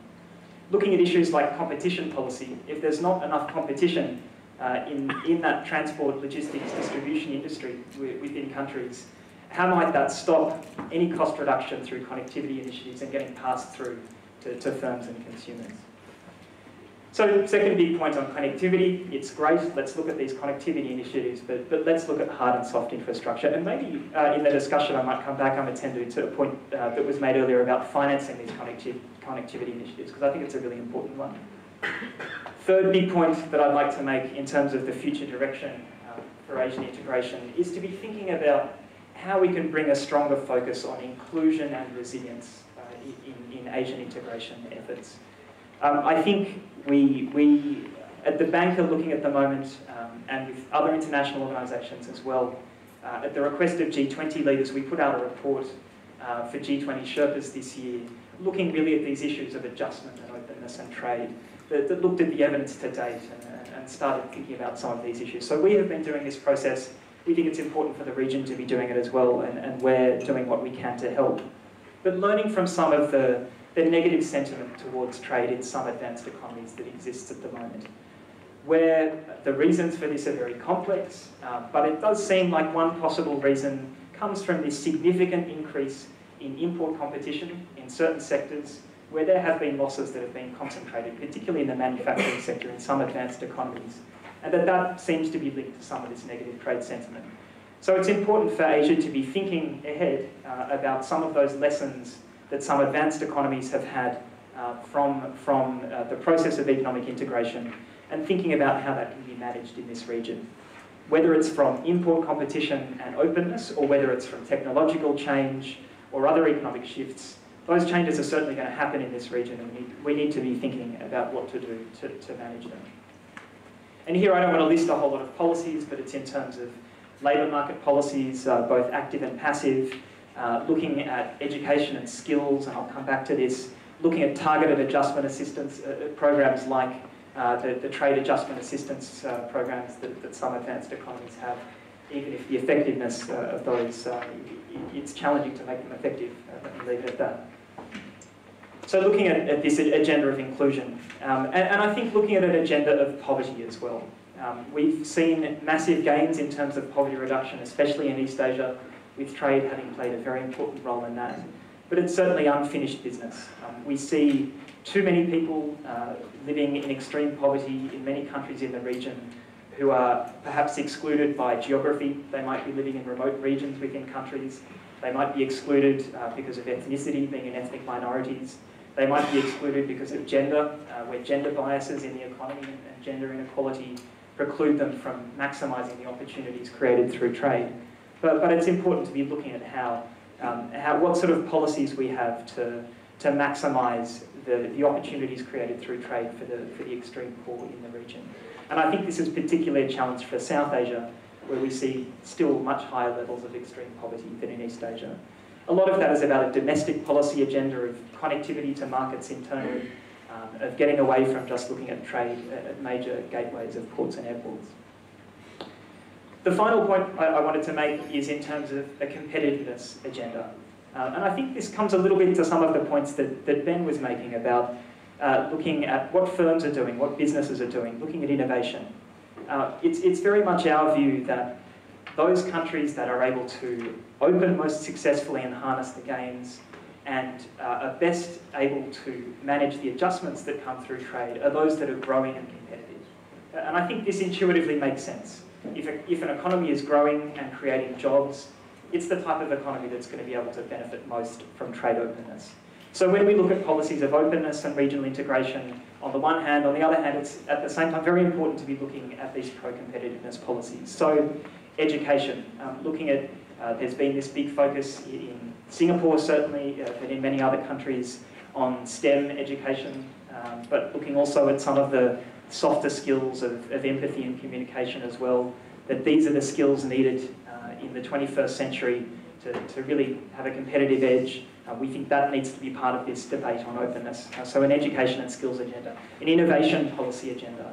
How can we harness links between, say, the research community and business more effectively to be making the most of economic opportunities?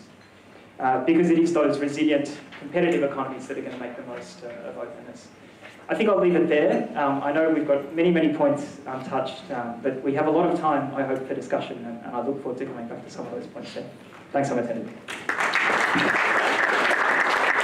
Thank you, Marcus. And apart from the fact that you guys have spoken like real experts, you have done brilliantly as far as time is concerned. You haven't given me any trouble on that. Never did I have to make even one small signal to either my right or left to control time. But now, I have the enviable authority of troubling you through questions, right? So I'm going to go back to what all you have spoken. Maybe you didn't pay too much of attention to what you were saying, but I have picked up a number of things on which I can come back to troubling you before we open up this to the audience.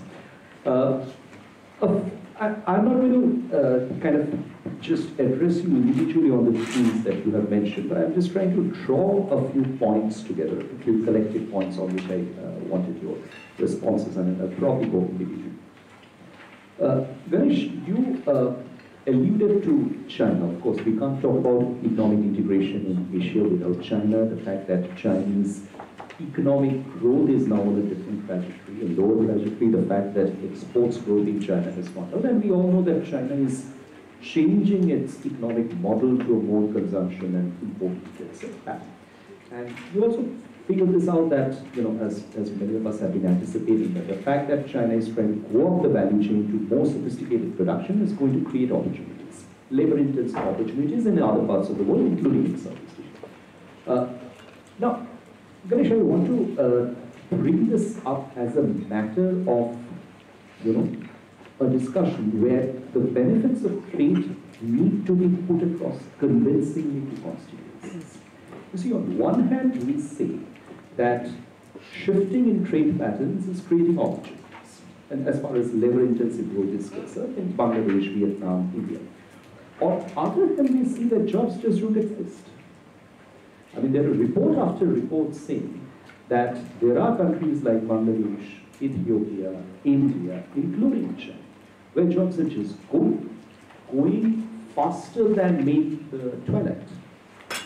Now, in such a situation, how do policymakers or governments or establishments convince their constituencies that yes, it is important to take part in trade negotiations, it is important to have an active FTA policy because this will create jobs and it will create employment?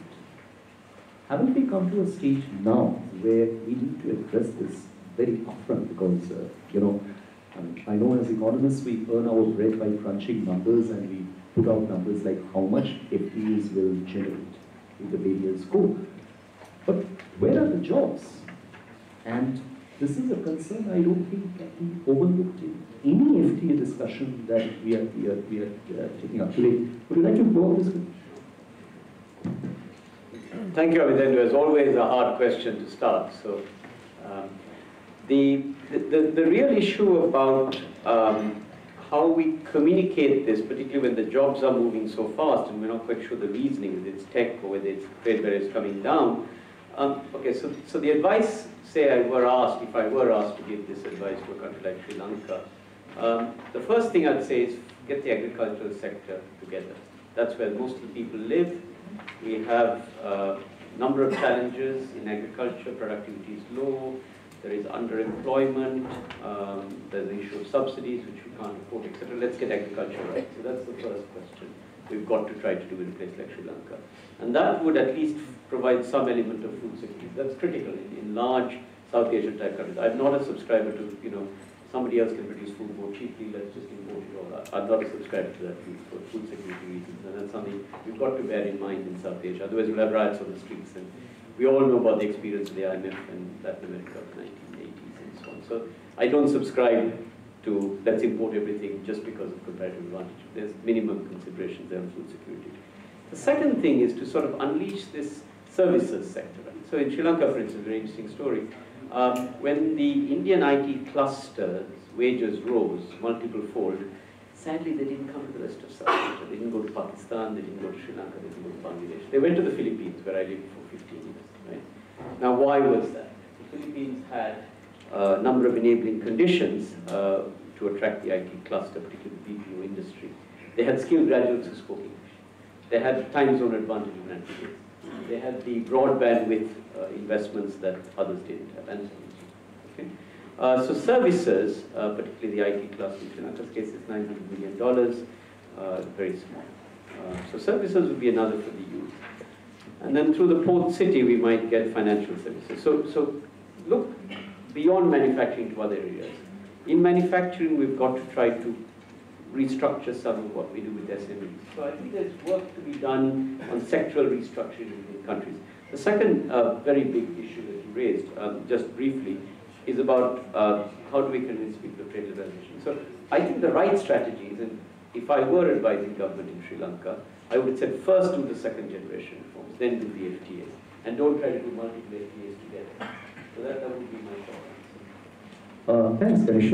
Sachin, in India, we know how critical this debate has been, and you alluded to the fact that there is a rethinking going on the FTAs, and we know how extremely challenging it has been for the authorities to convince domestic constituencies, and particularly now, I don't envy the Indian trade negotiator because the Indian economy is the grip of an enormous amount of complexities and contrasts. So, what would be your reaction to this? That let's say, for example, if we come to the basic point that FTAs or engaging in FTAs are important for a country like India, but you need to explain the benefits to people upfront very clearly, and jobs become an obstacle. How do you think India can address this? Thank you. Thanks, Amitendu, for this question, which is very crucial for the current government. Almost 4 months back, Prime Minister's office asked my institute to produce a paper in which we explain India's experience with FTAs. And we picked up 11 FTAs. And we showed in our statistics how trade has expanded. Of course, in 7 of them, our imports expanded, and in rest, our exports. But if you see overall trade pattern, the countries with which we do not have our FTAs, like for instance China, United States of America, the 2 major trade partners, we find that the trade deficit expanded much faster than with the countries where we had FTAs. So we got market access, and we despite the fact that, as I was mentioning in my talk, with Japan, we have huge reservation in terms of how Japan has implemented the bilateral FTA. Same applies to Singapore, South Korea. But in all the 3 cases, in SEPA and SECA, we have seen that not only imports have multiplied, but exports have also gone up. And this is, I think, a major rationale for any government to embark on a journey which brings in FTAs, and FTAs as a component of development strategy, given the fact that almost 48% of GDP now is externally oriented. So it is a trade-led economy of this huge size. So this internationalization of Indian economy and its orientation towards trade is emphasizing the point that it is absolutely essential for India to change the mindset. And to demonstrate that the jobs are going, but more jobs are also being created. the fact that India was largely a service-led sort of story, we are changing. Make in India and many other initiatives, the last quarter has seen almost 32% jump in electronics. So electronics is going to be one area where India never focused. Of course, we did in 70s and 60s in terms of how the semiconductor industry and support mechanisms came in. But real fillip is coming in now, and they trying to link that with the value chains is absolutely essential. So I think that would help in changing the perception.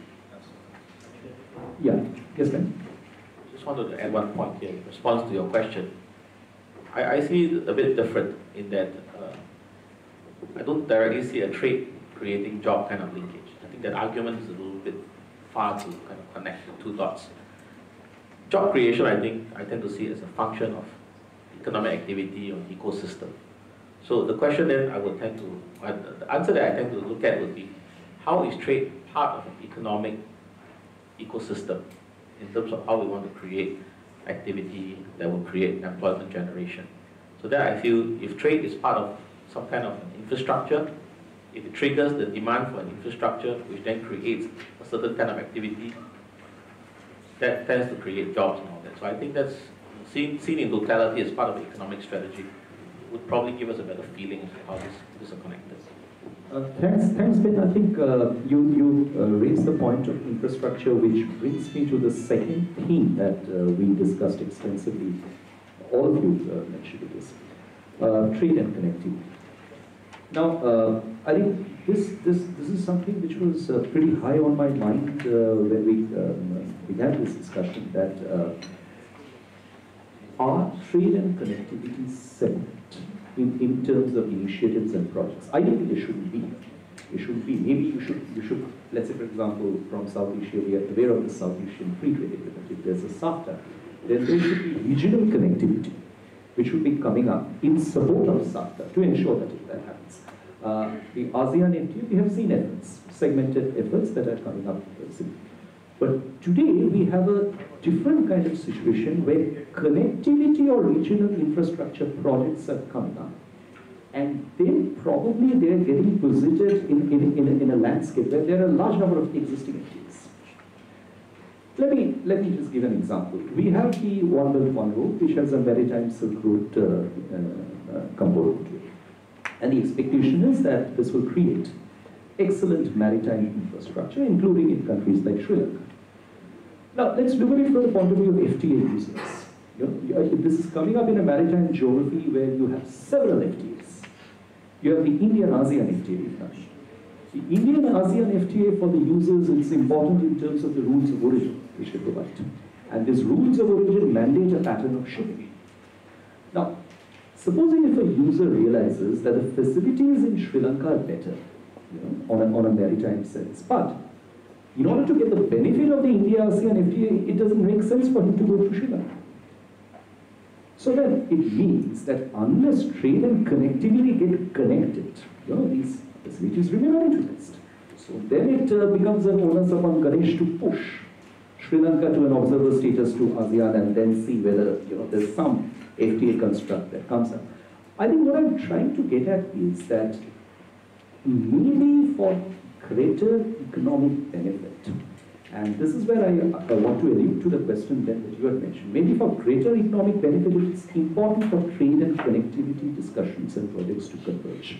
They cannot happen in isolation. And this is where I want to come to this point, Sachin, the question of financing.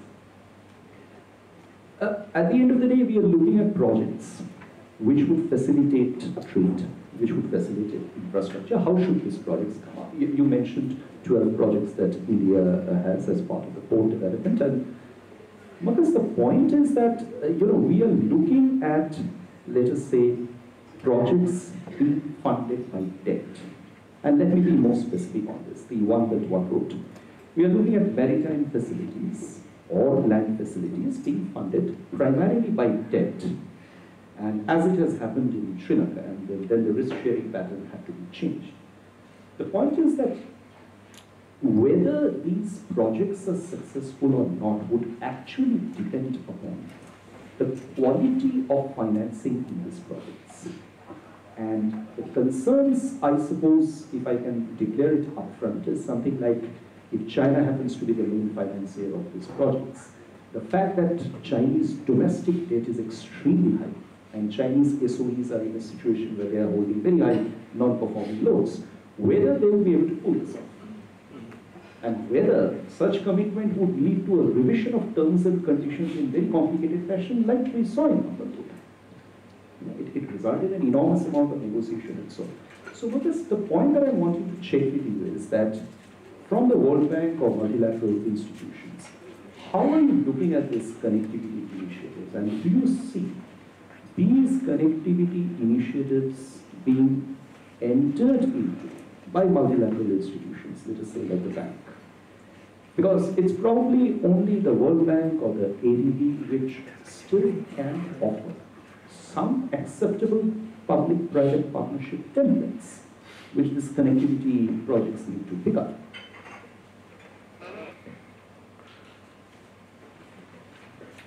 Thanks, Amitendu. Some very big questions about the core issues of development finance and connectivity. Maybe I'd make 3 points. I think on the point of financing, the way increasingly that we're looking at this at the bank is, I guess I'd characterise it less as a grant versus debt financed question, or even public versus private, but at about making the most of the different types of financing that are available. I say this is being done at the bank, but this is something that the multilateral development finance institutions have been doing collectively for a number of years. And so we've put in place, we love these sort of catchy or maybe not so catchy monikers in the bank. We've called this thing the cascade. And so the idea is that this is a sort of principle that's governing our financing, especially of infrastructure projects now. And it's underpinned by the idea that the bank is a large financing institution, about $60 billion in new financing commitments across IBRD, IDA, MEGA, IFC, across our different entities in the last fiscal year. But that's in a world where we're talking about trillions of dollars of infrastructure deficit. So there's no way in which our financing or the sum of public financing available is going to meet that deficit. So we then come to this idea of the cascade as making the most of the dollars that are available. So the idea is whenever we're looking at a particular project to be thinking, well, is this something that the private sector could finance alone? Are the right market conditions in place for a business to come in and finance that, maybe operated as a concession, build, operate, transfer, whatever the PPP type arrangements might be. If that's the case, we shouldn't be in there. That shouldn't be something that a multilateral institution like the bank should be financing. But then, if it's not something the private sector is doing and they couldn't be doing it on their own, then think about why that might be the case. Now, is it something where something like a risk-sharing arrangement might be available, where development finance institutions could take on some of the risk and then allow private finance to come in? Is it something where there is a policy or regulatory problem that's affecting the way a market operates that means that that investment isn't viable for the private sector? So, for example, if it's an energy, if it's a power plant construction, is there a cap on sort of energy prices, power prices within the market that means it's not viable for the private sector to come in? So a policy or regulatory reform might be able to change that. So that idea of the cascade of making the most of dollars, I think really applies for these connectivity initiatives as a whole. There's a role for multilateral financial institutions. There's a role for public finance in these, but it shouldn't be a substitute for the private sector. And we need to be thinking about whether, if the private sector isn't going to be funding parts of these initiatives on their own, what's the reason for that? Is there underpinning economic rationale? Does it make market sense? And if it doesn't, then to be thinking about the reasons why and what sort of role we can play. Maybe just one final point quickly on this question of trade. What's trade and what's connectivity? I think the point I was trying to make earlier is that we really need to be thinking about these in an integrated way. We need to be thinking about the hard and the soft infrastructure together. And to look at the One Belt, One Road initiative, if you look at the communique from the recent summit in Beijing that the World Bank presidents and many others participated in, this talks not just about the physical infrastructure, but about the policy and regulatory infrastructure as well. And so I think in that one initiative and others, we're seeing this thinking becoming more central, that it's not just about hard, it's also about soft. Thanks. Thanks, Marcus. Ben, I'd like to come back to you on ASEP. You see, okay, let's look at this like this. The ASEP is an ASEAN Plus architecture, right? And the ASEAN is entering into its 50th year. It's very important for the ASEP to come off. But if we look at the countries that are negotiating ASEP, on one hand, you have countries with extremely sophisticated, advanced regulations and modern outlooks to global trade. Singapore, Korea, New Zealand, outward-oriented economies. And on the other hand, you have countries which have become members of only the WTO in the last 5 years. You have Laos, you have Myanmar, you have Vietnam. Now, if in this kind of a heterogeneous gathering, you plant an agenda, which is talking about 21st century trade issues, investor-state dispute, or even forget about investor-state dispute, even services, do you think it's actually feasible to arrive at any outcomes? Or is there too much of hope because the gathering itself is so heterogeneous? I mean, did ASEP make a mistake by not in the beginning limiting itself to what could have been achievable? Yeah. Because now we have reached a stage where these are probably going to carry on and on and on and on, because this extremely mixed group of economies have completely different agendas, backgrounds, structures, institutions. And it's very difficult to eat the common outcome. What's your point on this? Because you mentioned that there's a degree of frustration among Singapore trade negotiators, understandably so. So how do you look at this? I was secretly hoping you wouldn't ask this question. But this came from the left field. Which is why at the onset I said that we should look at such collaborations as not free trade negotiation, but rather look at it where you think about spheres of influence, you think about lines of control, what you're going to give up, compromise and all that. But really look at relevance and complementarity as the frame. That's the reason why I kind of said, I think some of the reasons, this actually I feel is the main reason why we are not making as much headway as we would like to see. But let's take a step back and look at the analog to this and what are the success. And I think if we start from that position, we might have a better understanding of where it could go and where it could be. And the response could be quite different. The Singapore-India, the Singapore-ASEAN architecture started early, 35 years. So we created we call our own trading bloc, if you will, ASEAN as a community. And then very quickly we started to do a bilateral with India, and we said, this cannot be a Singapore-India thing because there's a certain amount of asymmetry in terms of market size. So in terms of trading, you want to ensure that you can have a much larger or more, what I call equal footing kind of thing. And we said we should bring in ASEAN, and that came in the form of the ASEAN-India FTA, quite a fair bit. And this is about 2010, and about 2015, quite a number of the tariff lines are already eliminated. And very quickly, I think India understands the value of this ASEAN-India corridor. ASEAN-India trade, today it's about 70 billion total. And India-China trade, I think it's also about 70 billion, thereabouts. Or is it big? Or more than 10? So you'll find that quite quickly, India begins to see the value of having a trading partner like ASEAN as a region. Because then you have value, you have intermediates, you have got your finished goods all coming in. Today, if you go to India, it's very different from, let's say, 10 years ago. You can buy soy sauce. I know this for a fact because I was looking for soy sauce when I lived in India. And I was very thankful that I could get soy sauce. It's made in Singapore or in Thailand or in China or in different places. And you begin to see that this completely changed the mindset of how India looks at the world. From a consumer perspective, the regulators also benefited from this. And I think the benefits are clear to India. The Indian economy didn't go down. In fact, it continued to grow. It was robust. And this gave a lot of confidence to the negotiators or to the Indian government that we can open up our doors. We can trade with the world. So I think that's the first stepping stone that gave a lot of confidence. Where I think gets the snag here is when you have India on one table, you have ASEAN on the block in the middle, and then you have other big superpowers on the other side. Spheres of influence, lines of control begin to get into the minds of some people. And then we start to not think about, well, how are we relevant to each other? If you take that whole construct aside, India and China is doing roaring business, irrespective of a trade negotiation. So why is it so funny that the businessman can see eye to eye and can do business?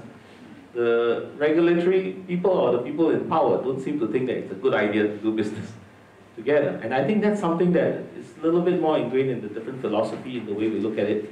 And I feel that's kind of like, my view is not helping the process. That's how I see it. Which is why I think it might be a while more before we get to this point. The other reason is that in the area of such discussions, there has to be a compromise. And if we look at the economic strategy of certain countries, in this case China, it is largely export-led growth. There is no compromise when all you need to do is get all your factories constantly shipping things out. It looks as if you're about to dump a lot of things into the world. And that's a very scary proposition for many countries. Superpowers and small island states and everybody else gets a little worried because then we feel we're vulnerable. So I think there's something that has to be quite clear. In this case, I would say the economic strategy of China as a nation, as a country, has to be just beyond export-led growth. And I feel that they are changing, they are thinking about their architecture, they're also looking at it differently. I think that's where we could possibly, if you see some shifts, I would look for some of those indicators, because that means that they may not be so trade dependent, also export dependent. Then we can look at some form of integration. Until then, I feel it's going to be a bit of difficulty at the table. Thank you, Ben. Okay, yes, Marcus? Sure. Come in. It's no fun if we all agree with each other, I think. So I wanted to sort of disagree with your premise a little bit. At this point that maybe the diverse, the diverse composition of RCEP is a challenge in itself. Look at who ASEAN has negotiated FTAs with. It's negotiated FTAs already with everyone. This has been a comprehensive process. Australia, New Zealand, Korea, Japan, China, India. This has happened. So I'm not sure that the real challenge lies inherently in what Laos, Cambodia, or Myanmar can do. They've already managed to sign on to some quite ambitious agreements, and I think that those governments have seen that in terms of some of these market access issues, but they've seen it really as a driver of reform domestically. And in the same way that some of those countries saw WTO accession as well. So I think perhaps we shouldn't see that as a sticking point for us. Maybe we need to be looking at some of the things that Ben touched on. Yeah, actually my point was on that, Marcus, and then, that, I mean, I take your point, we are looking at heterogeneous groups, but when we look at such, let's say for example, e-commerce, it's very difficult to introduce a subject like electronic commerce within a heterogeneous grouping like the RCEP, where there are actually no regulations on e-commerce in most of the countries. So that fraction itself goes off, and we are talking about modern trade, and we'll come back to that as we disagree to agree on that. Okay, let me open up this to the floor now, and for interest of time, let me take questions in groups of three. Please identify yourself and kindly mention who among the panelists you would like your question to be answered to. So I see Surya, Anish, and is it third hand? Yes, sir. Okay, Surya. Surya from ISAS. This is addressed to Dr. Ganesh. I just wanted to know some updates on the development of the Trinco port. What about India and Japan participation? And how much of the Hambantota experience would be influencing the decision of the Colombo government? And then a question to Mr. Marcus. The World Bank president was present at the Belt and Road Summit, and I would like to know after that what has been the synergy, if any, between World Bank and the AIIB or any other institution which China would like to promote Belt and Road Initiative. Thank you.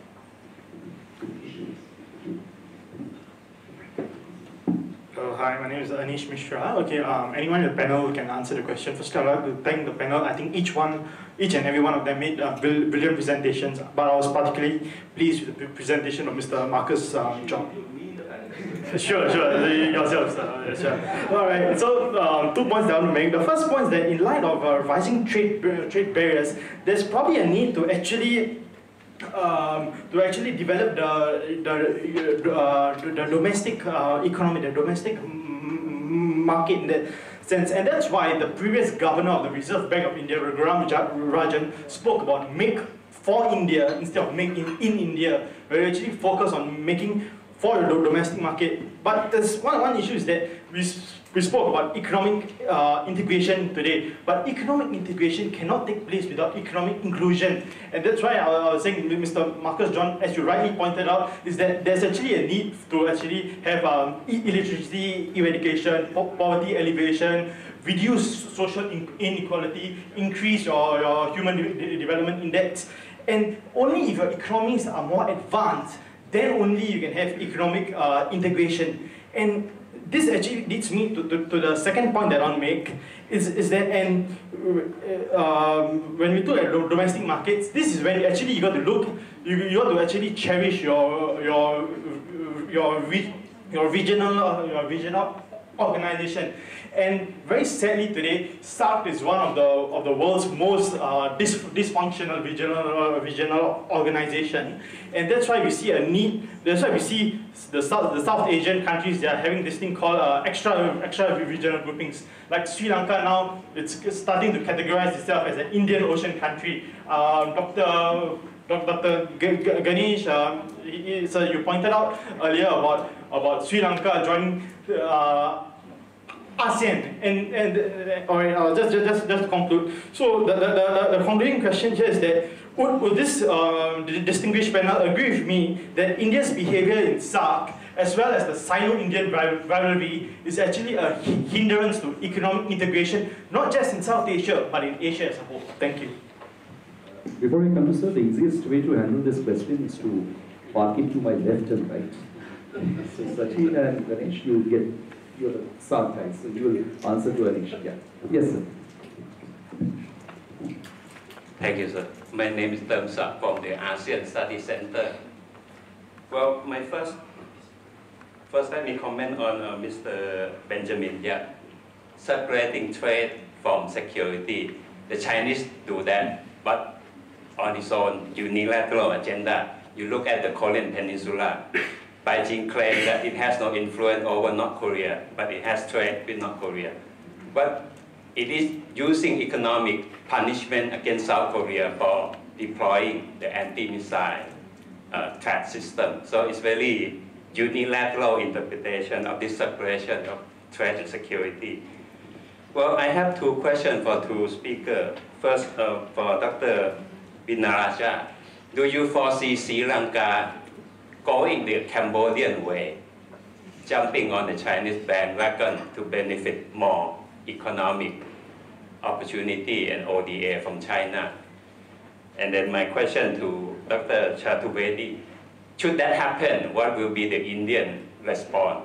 And then since your ISAS is hosting the ASEAN India Center, can you share with us what we can look forward to when Prime Minister Modi meet ASEAN leader at the ASEAN India Summit in Philippines, and more importantly at the second ASEAN India commemorative summit later this year? Since you mentioned that the attitude in India is changing to the positive side toward FTA, do you foresee India making any new concession to help push RCEP forward? Thank you. We'll just conclude with the question from High Commissioner. High Commissioner, yeah. Thank you, Dr. Amitendu. I would just like to place my appreciation for the ISAS on record that it occasionally affords us the opportunity to be privy to such well-informed presentations and discussions.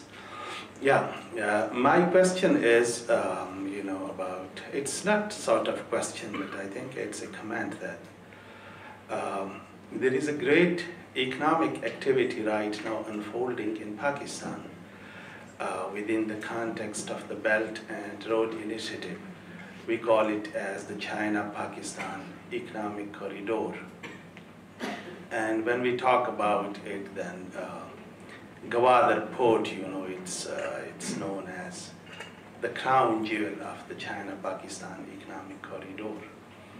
And we have all these, you know, words that it's a great project of regional connectivity. It is a massive infrastructure building project.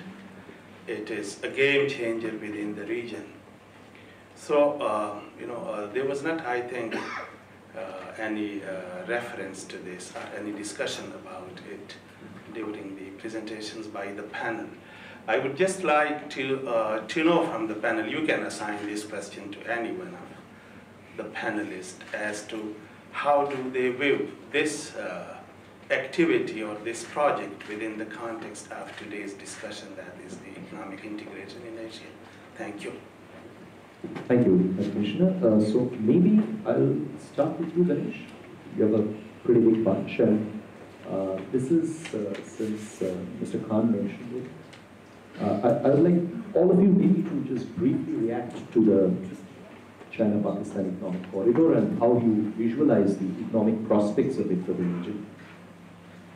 So there's a question about India-Japan cooperation, I think in Sri Lanka. So essentially, the north part of Sri Lanka, particularly Trincomalee, its development is going to be assigned to a master plan involving Japan, India, and Singapore. And that's how that's going to go. It's you know, on paper at the moment, and there's a planning exercise. So that will happen, and then I think there is a wish that India will take a great role in the free trade zone that may occur in the north. The north is a 30-year war-torn region, very few men, very poor skill base. It was a poor region to start with, so a lot more push is needed. And the 5 South Indian states could make a big difference if the investment climate is right. And I think, you know, the Sri Lankan Board of Investment perhaps may want to look at that as a specific zone in the way that develops geographically as well as functionally. So that I think is there, but that's the space to come. Hambantota, you know, Sri Lanka is high level of debt at the moment, and Hambantota had to be dealt with. And I think the deal that was got is a better deal than what we had. The deal was not ideal in any way in Hambantota. There are the risks I mentioned. You know, will the zone come about? But at least we have a private contractor taking 70% equity stake in the project compared to before, which was a state-owned venture largely. Second, the military issue remains cloudy. What would we do if the Chinese want to send submarines to call, and what will that do with India? Mr. Chaturvedi will have a better idea. But one hopes that, you know, Sri Lanka is strong enough to say no to these sorts of things. So clearly we had to deal with Hambantota in terms of the debt issue of Sri Lanka. Because otherwise, you see, the problem is Sri Lanka has got into a low middle income status, which means you don't get so much concessional money. World Bank is there, ADB is there, but they're not going to give us so much concessional money anymore. So we're then in the rating agency game. If you don't deal with the debt, you know, the bond issues and so on, which you're paying a much higher price. On the issue of SARC, gosh, that's I think another session. SARC is an intractable problem. But when you look at it, you know, for the small countries like Sri Lanka, basically we use it to trade with Bangladesh. We don't use it for anything else. And that's a tragedy. A little bit maybe with Pakistan. Now why? The Indo-Pak problem is there. People talk about that. So SARC doesn't deepen. The SARC secretariat itself is very small, if I've got it right. They have 7 country people, and they don't have much technical support. Very different to ASEAN, which has 100-odd people. And then there are issues about the sensitive things. Some of the sensitive economic issues not there, etc. But I think we have to pay some credit, you know, to SARC having been there. I think it's helped, you know, lessen the tensions regionally. I think it's an important mechanism. We should go that way as well as the infrastructure-led cooperation, right, bilaterally and other things. So I think it's a complementary mechanism, and we just have to give it more time. In South Asia, we have how many thousands of years? 3,000-4,000 years. We have to leave some time.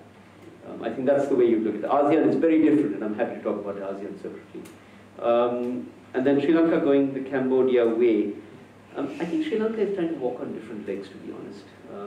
relationship. We're trying to walk with China, and that's an old relationship that got accelerated in the Rajapaksa regime. And we have to deal with it. We've got this massive white elephant type infrastructure in the south. We couldn't just let it go, right? There's a massive airport, there's a seaport and a cricket stadium and much else. It had to be dealt with, right? So we have to walk with China, there's no choice. And China was willing to come and help us. India, Japan, Singapore are willing to help us in the north. Where we need to, we need to walk with the multilaterals and regionals. Thanks. So we're just going to have to manage that. We have to boost our aid capability and our external resources ministry to be able to deal with these different partners. We have to deal with other things. So we're going to have to walk on different legs. It's not just going to be China. I think that's too simplistic of sure. I think those are to be honest, I don't know very much about it. And I think that's one of the things I will look at when one does some sort of comparative static analysis. The Hambantota report deal with yours. I don't know if you have a PPP. I suspect it's the older model. But state partnership. The PPP deal in Sri Lanka was fairly unique. But I need to know more details. Thanks, Ganesh. Sachin? Thank you, Amitendu. I think a couple of points are extremely interesting, and some specific details I would be very happy to share. But let me pick it up on where Ganesh left in terms of credit rating, and I think it is absolutely essential for developing countries, particularly South Asia. And this is the effort that, along with China, India, both are working together with the BRICS to have the BRICS rating agency.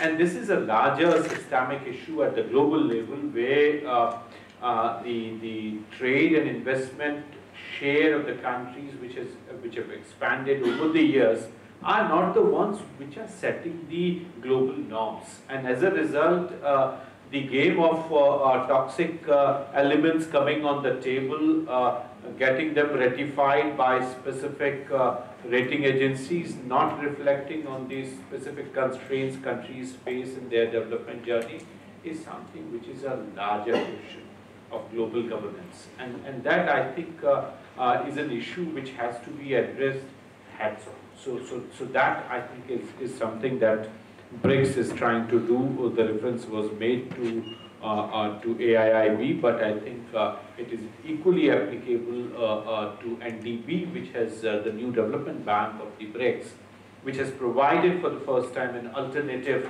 to the dominance of the Bretton Woods institutions.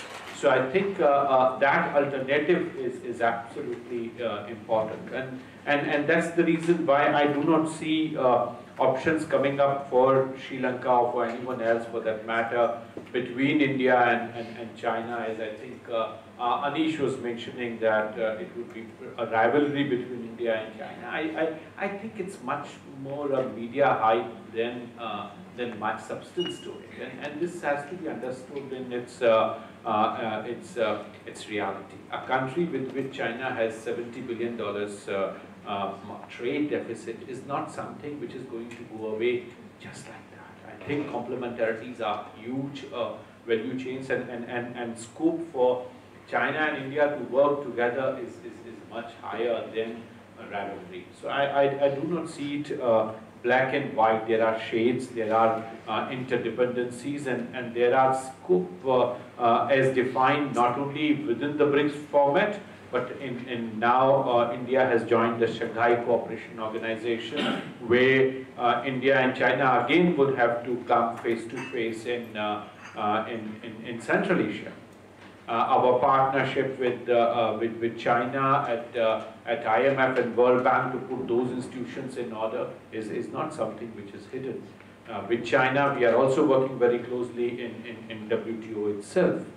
New Development Bank, as I said, is another institution where we are working together. So I think where we are having face-off is getting front page 7-column story, and where we are cooperating is not just being discussed. So I think it is important for us to take a balanced view of the larger spectrum.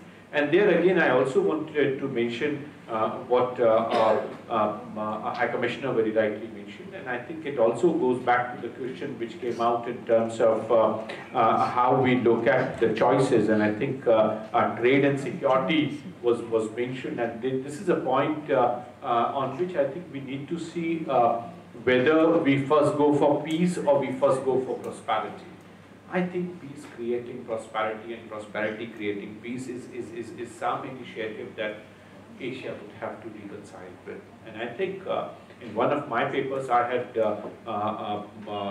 done some research in terms of how the surgical instrument production cluster in Sialkot and what we are doing in Bangalore in terms of application of IT to medical instruments. If these two can be combined, the whole dependence on Germany in terms of supplying high-end surgical instruments to most of our operation theaters would go down.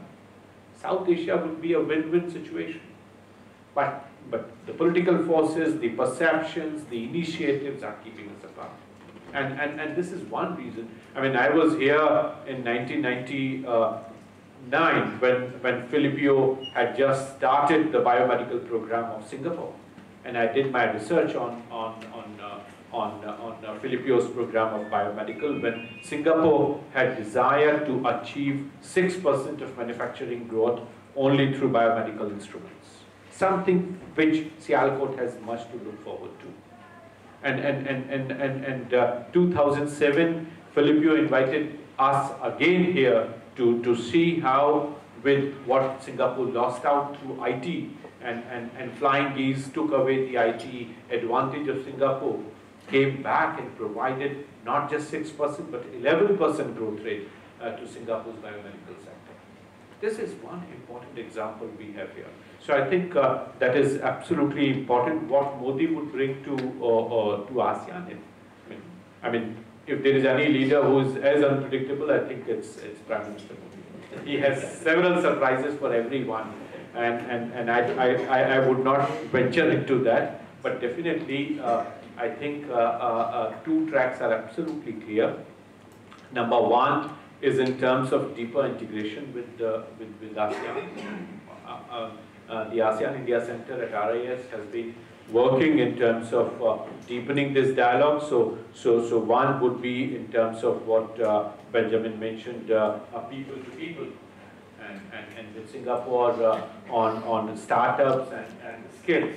Two areas that are identified. I think some new initiative would be on that track. And second would be in terms of course, ASEP. As I indicated in my own initial comments, ASEP would be one area where India is trying to reconcile, and hope ASEAN would also see the importance of providing space for services sector related concerns that India has. Excellent, Sachin. Thank you. And Ben, now your turn. I just want to quickly respond to the point about trade and security, also about China.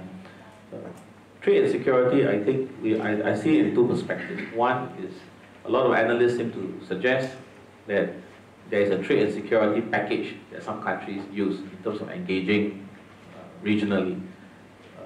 The other part is the response from the counterparty.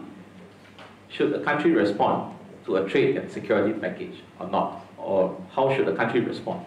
The Singapore architecture has always been one where we completely delink the two. And from a very early stage, develop a certain level of independence, fiscal independence and all that, and security, to the point that the security concerns or the security discussion does not even get involved or is completely independent of it. And that's why I think I talked about relevance, I talked about complementarity without the security part. But we live in a world where there are countries that may have or seemingly have aspirations regionally and may want to assert themselves. And if that were the case, then it's up to the other country to respond and to take their own steps as to how they want to accept or not accept certain things.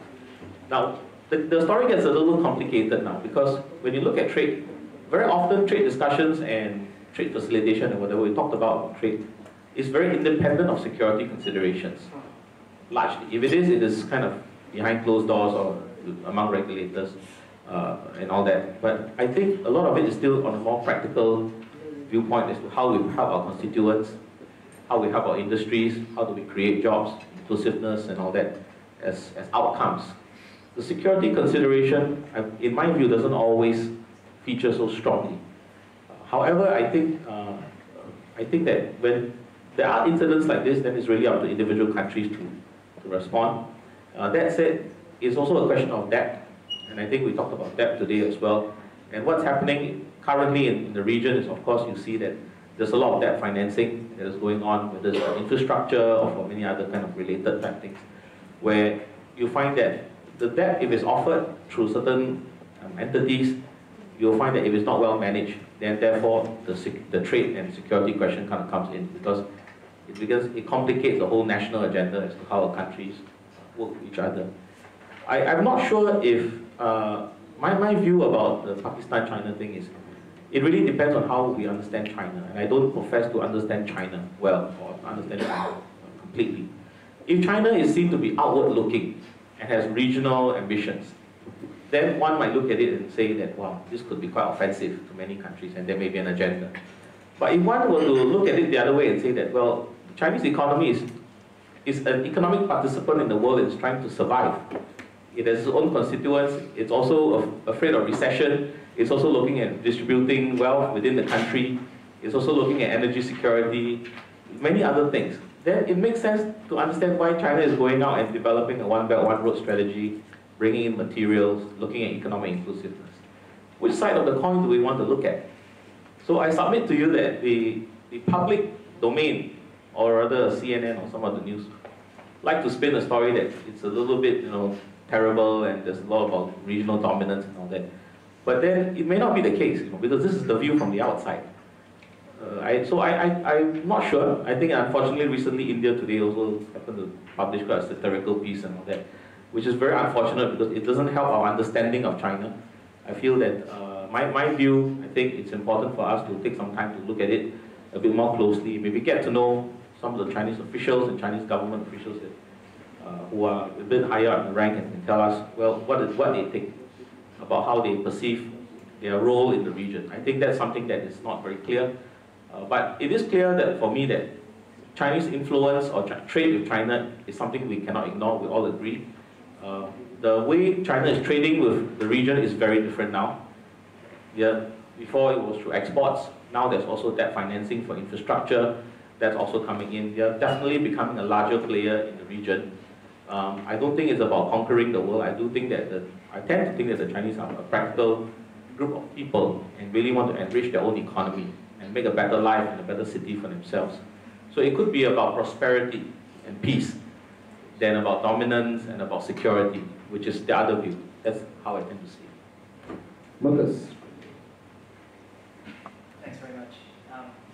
We're in the Institute for South Asian Studies and we end up talking about China all the time, which is interesting. So I'll talk about China. I wanted to come to the gentleman's question about the World Bank-China relationship. So we have quite a close relationship, particularly with the Asian Infrastructure Investment Bank. So there's been an MOU signed between the World Bank and the AIIB. I may get the number wrong, but there is at least one of the first set of 6 or 7 AIIB projects is co-financed with the World Bank, and we're looking at other co-financing opportunities. We basically had a swap of top staff at the senior level, so there's a former World Bank Vice President who's sitting in the AIIB. So it's a close relationship, and I think that there's a lot of potential for learning in both directions between the two institutions.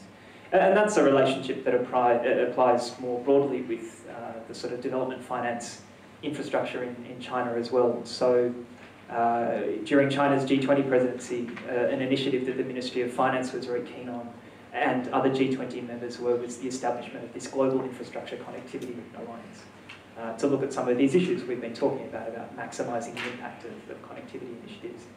And that was something where G20 members, but certainly with China's strong support, they asked the World Bank to be the secretariat for that. So, we've had these sorts of exchanges going on for years, and I don't think that that's something that's going to change anytime soon.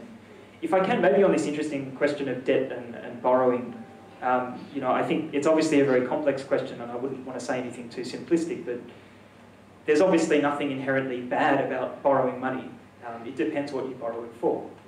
And so I think that comes to the question of what are the projects that the debt is being used to finance? Do they have an economic impact that is proportional to the borrowing that's happening? What's the overall debt sustainability for the country that's borrowing? These are certainly issues that the bank looks at and other multilateral development finance institutions do when lending money to countries. You know, that overall debt sustainability is a key part of the question, as is the what question of what's the money going to be used for. And then I think the final point on borrowing is certainly from the bank's perspective, but I think many of the countries that are borrowing money from us is they don't just see it as being about the money. They see it as being about a broader relationship of technical assistance, of advisory support, of knowledge. So, for example, if a country might borrow money to finance the IT infrastructure for a national single window system, you know, a single gateway, a transaction point for traders to interact with government, it's not just about the money to build the IT, it's about bringing in, well, what are the experiences of countries around the world like Singapore and others that have implemented this successfully? How can the country that's borrowing learn from that? What's the advisory support that the bank and others can provide? So I think it's not, when we look at these sort of debt and borrowing questions and who's providing the finance, it's important to not just think about the money, think about what else is involved. Thanks. Thank you, Marcus. We are beyond time, just beginning to be beyond time, but I will take the liberty of letting Prof. Mitra ask the last question for the day, and then we can move towards the formal conclusion. We are running out of time, so I'll be very brief. I've got two questions. The first is to Mr. Marcus Jones, and the second is to Dr. Chaturvedi. Marcus, listening to you, listening to World Bank, one gets the feeling of listening to a fairy tale. I mean, a list of all nice things that one should do, and the heavens will be delivered. Is World Bank possible without world governance? To you, Dr. Chaturvedi, I think there is a consensus around here that connectivity is a good thing, trade is even a better thing, we should all get connected and trade. That's what the Chinese are saying. But obviously some people in Delhi don't agree with it, so they didn't go to the Beijing show. The question to you is, did India do the right thing? And what does Dr. Chaturvedi think about the India decision not to go? Marcus, on to you. I can tell you, Ganesh is happy that he is no more with the Asian Development Bank. Look, I try to avoid existential questions after 5 p.m. So, no, to be honest, maybe that's something we can take up over a cup of tea or something else after the end of the session, because I'm not sure I quite understand this question on governance. But yeah, maybe you'd like to elaborate a little bit more before I take a stab in the dark and ponder these existential questions. Sorry.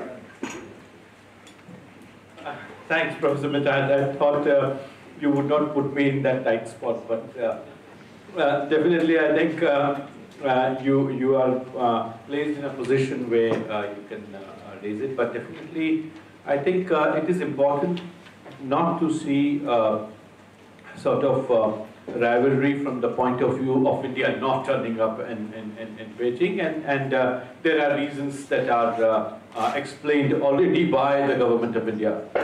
You said whether, in my view, that was right or wrong.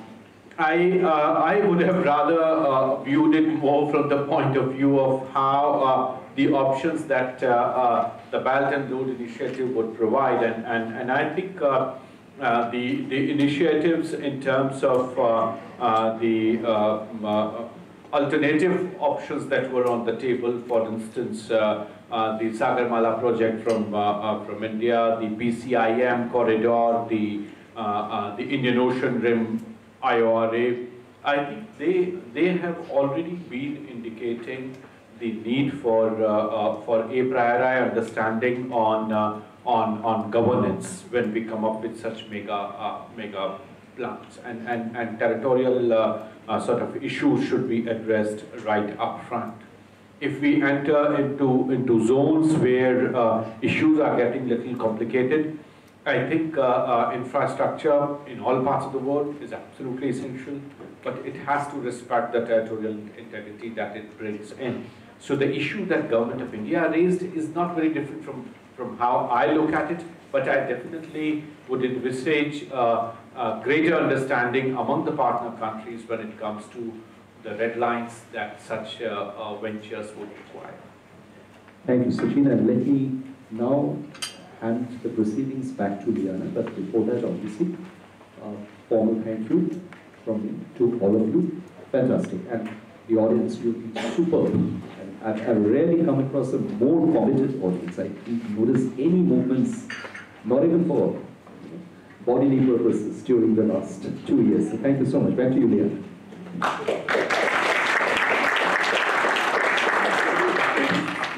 For this insightful discussion.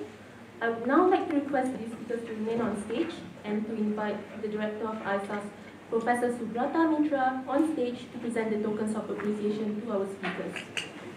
Firstly, can we invite Dr. Ganesh Wignaraja,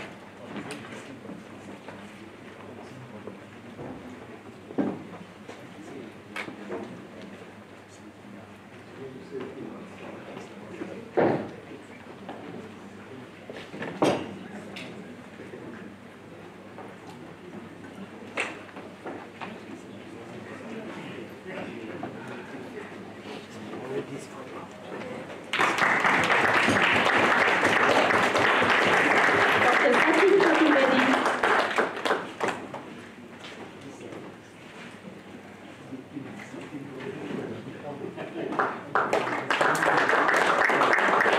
Mr. Marcus Bartley Jones, and Mr. Benjamin Yap.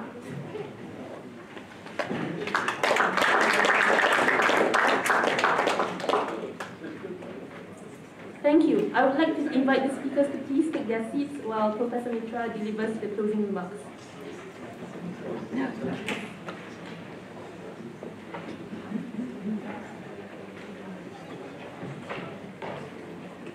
Excellencies, distinguished panel, our honored guests, ladies and gentlemen, on behalf of ISAS, I'm very grateful to you for taking part in this event.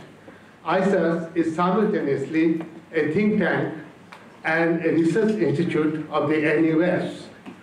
And as a think tanker, it's my job to think and make others think. And I always say that within the four walls of freedom that academia gives, one can ask any question, including, is the World Bank spreading fairy tales?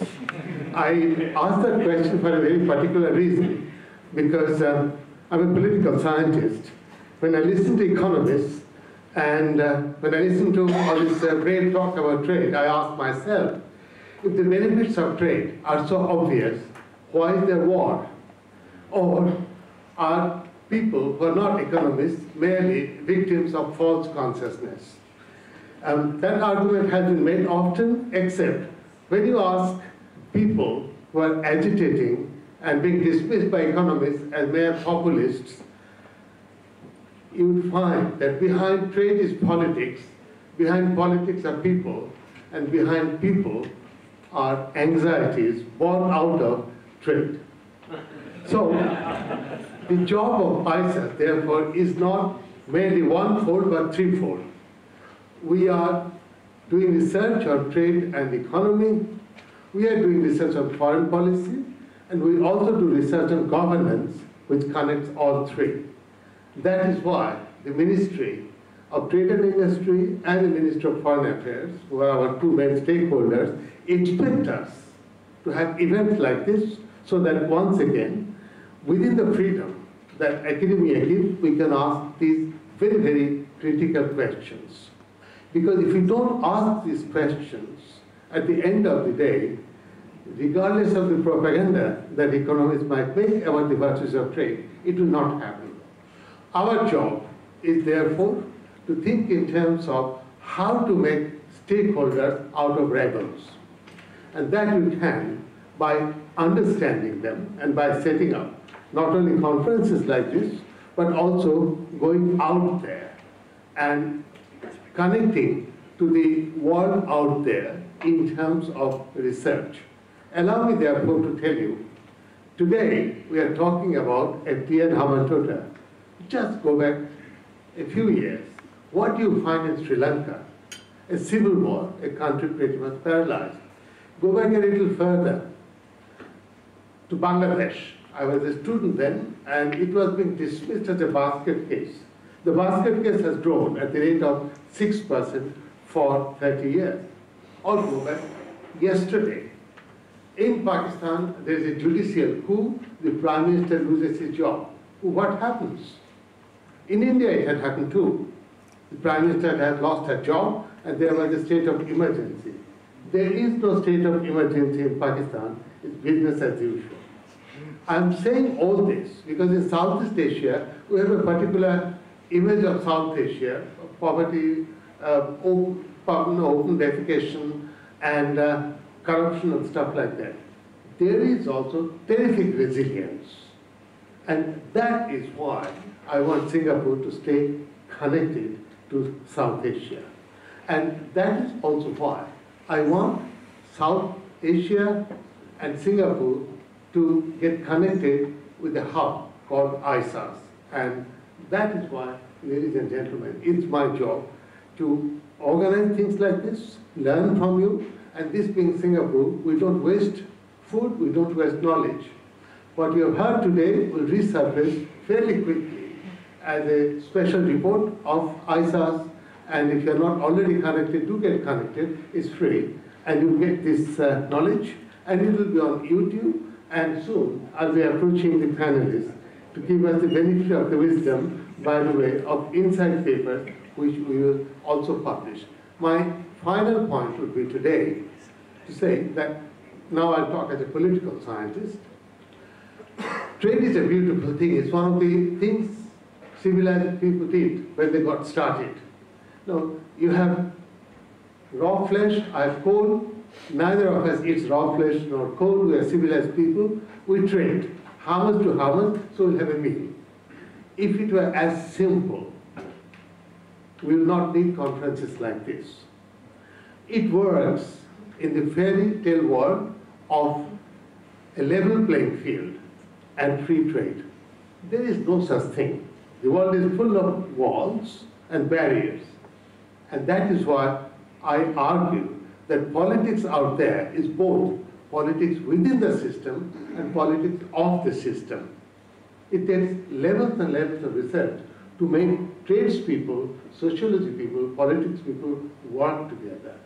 And that's the kind of work that we need, particularly in a place like Singapore, which needs trade, which needs freedoms of the seas, but it will not happen entirely on its own. It will need people to think, and I'm so grateful, Dr. Chaturvedi, for reminding the job of a think tank and of all think tanks to think beyond warring governments.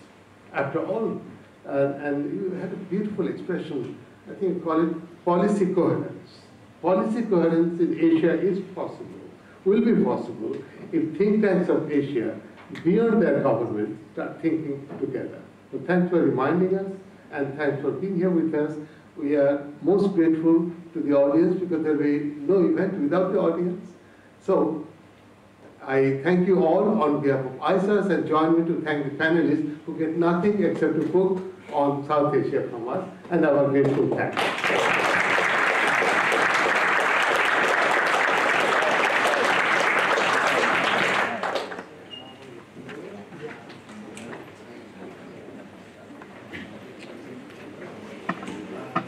Thank you, Professor Mitra. We have now come to the end of the ISAS panel discussion. Thank you for your participation, and we hope to see you for future ISAS events. Have a good evening.